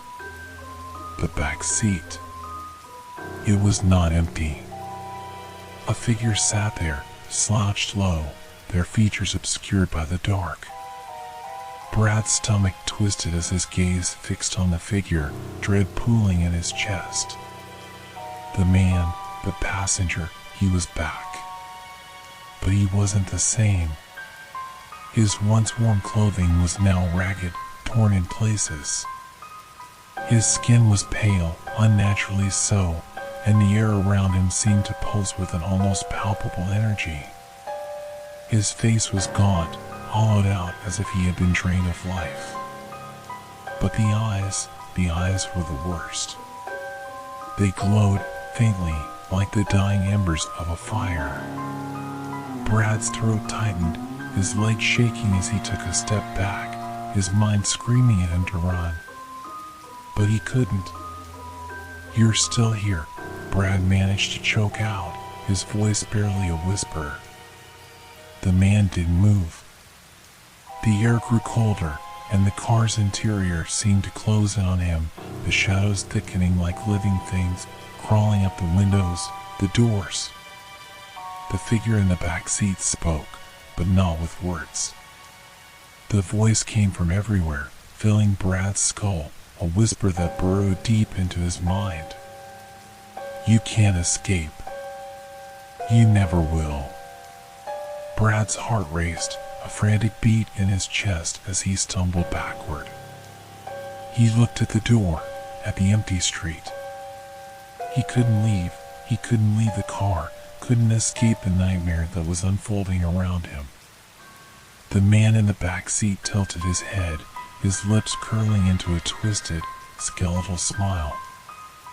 I told you, Brad, he whispered, his voice low and rasping. I never leave. The world seemed to implode. The shadows in the car seemed to stretch out further, enveloping Brad in a suffocating embrace. The air grew colder still, and the windows fogged up from the inside, as though something breathing, something unnatural, was pressing against them. Brad's breath came in ragged gasps as his chest tightened. His head swam, and for a moment, he couldn't focus on anything, his thoughts jumbled, his vision spinning. His hands trembled uncontrollably as he reached for the door again, his mind screaming for him to escape, but his body refusing to obey. Something had changed. The city, the road, they felt too real, too familiar. And yet, it was all wrong. The world was twisting around him, and there was nothing he could do to stop it. The figure in the back seat didn't move, but Brad could feel the weight of its presence like a physical force pressing down on him. I'm not like the others, the figure whispered. I don't fade away. I don't leave. Brad's heart pounded in his ears as his fingers finally found the handle, yanking it open with all his strength. He stumbled out of the car, his legs giving way beneath him. The ground was solid, but it felt like he was falling through the cracks of reality itself. His mind fractured into 1,000 pieces, the world around him a dizzying blur of light and shadow. But no matter how far he ran, no matter how hard he tried to escape, he couldn't escape the car, couldn't escape the presence in the back seat. It was always there, watching him, waiting for him to give in. He didn't know how much time passed, minutes, hours, days, but when he finally stopped running, the world was still the same. And the car was still there, waiting. Brad's mind was a fractured landscape. The terror from the back seat, the relentless whispers, the hollow, glowing eyes, had driven him into a feverish state, each step feeling more like a descent into madness than any physical movement. He was trapped in a loop. The streets stretched endlessly before him, a blur of motion, but no matter how far he ran, no matter what direction he chose, it always led back to the same place, the car. His thoughts screamed in his head, demanding a way out, a break from the nightmare that had become his existence. But there was no escape. The world had been warped beyond recognition. The city was a shifting labyrinth of familiar streets that had twisted into something alien, something wrong. He stood, rooted to the pavement, staring at the car in front of him. The air was still, the oppressive silence surrounding him like a shroud. The headlights flickered as though the car itself were breathing, waiting, anticipating his next move. It's not real. It can't be real. He squeezed his eyes shut, desperate to wake from this hellish dream. But when he opened them, the car was still there, and the figure in the back seat was watching him, waiting for him. Brad's pulse raced. His heart hammered in his chest like it might burst through his ribs. He had to do something. He couldn't just stand there, letting this nightmare consume him. He had to take control, had to fight back. The car door opened on its own. Brad didn't hesitate. His legs moved before his mind could catch up, his body driven by pure instinct. He dashed toward the car, his breath ragged and sharp in his chest, his hands reaching for the door as if it were the only thing anchoring him to reality. He slid into the driver's seat, gripping the wheel with white-knuckled force, as if he could will the terror away by sheer strength of will. The seatbelt clicked into place as if it had been waiting for him. But there was something different now. The atmosphere inside the car was heavier, denser, like the weight of an unseen presence had filled the space. The air was thick with the smell of dust and smoke, the remnants of a journey that had already been traveled. His reflection stared back at him from the rearview mirror, but the eyes that met his were not his own. They were dark, hollow, sunken deep into the sockets of a face that wasn't his. He could see it in the glass. Something else was looking back at him. He turned his head toward the back seat. The man was sitting there, still and silent. The flickering light from the street lamps outside barely illuminated his face, but Brad could see enough. The figure had no features, no expression, only an emptiness where there should have been life. His skin had taken on a grayish hue, lifeless and cold, and his clothes hung off his frame like tattered remnants of someone long gone. Brad tried to scream, but no sound escaped his throat. The figure's eyes glowed again, and the faint whisper echoed through the car. "I never leave." Brad's hands trembled as he fumbled for the keys. He needed to start the car. He needed to get out. But something was pulling at him, something in the back of his mind telling him that no matter how hard he tried, no matter what he did, he could never escape. The whispers were growing louder, closer. They were inside his skull now, pressing against his brain, seeping into his thoughts. "Stop, please," Brad gasped, his voice barely audible over the noise in his head. "What do you want from me?" The figure didn't respond. It simply stared. But Brad didn't need an answer. He could feel it, deep in his bones. The thing in the back seat wasn't just a passenger, it was the driver of this twisted journey. It was the one in control, pulling him into a cycle of horror that he could never escape. It had been with him all along, patiently waiting for him to break, waiting for him to reach the point where he could no longer distinguish between the nightmare and reality. Suddenly, the car started, the engine roaring to life with a deafening sound that drowned out everything else. Brad didn't want to drive. He didn't want to move. But his hands were already on the wheel, steering the car forward.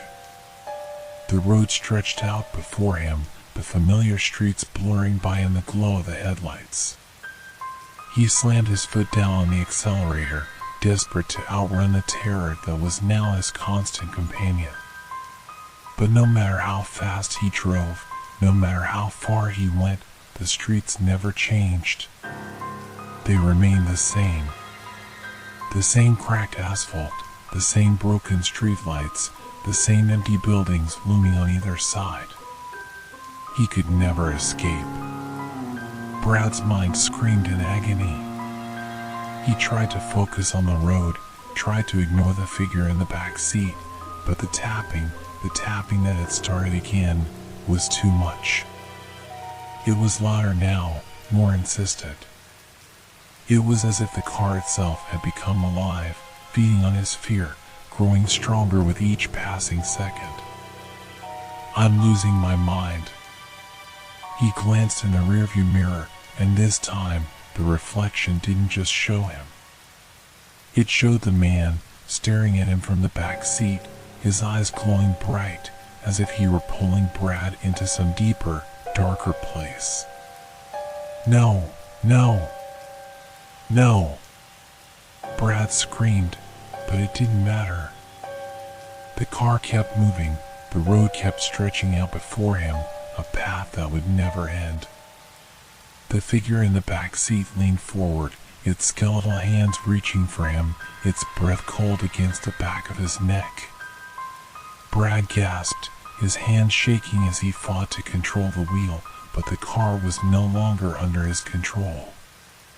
The road had become endless, stretching on, forever. He was trapped in an eternal ride, one that would never stop, one that would never end. The darkness closed in around him, the whispers in his ears growing louder, consuming his mind. I never leave. The headlights flickered one last time, and the world went black.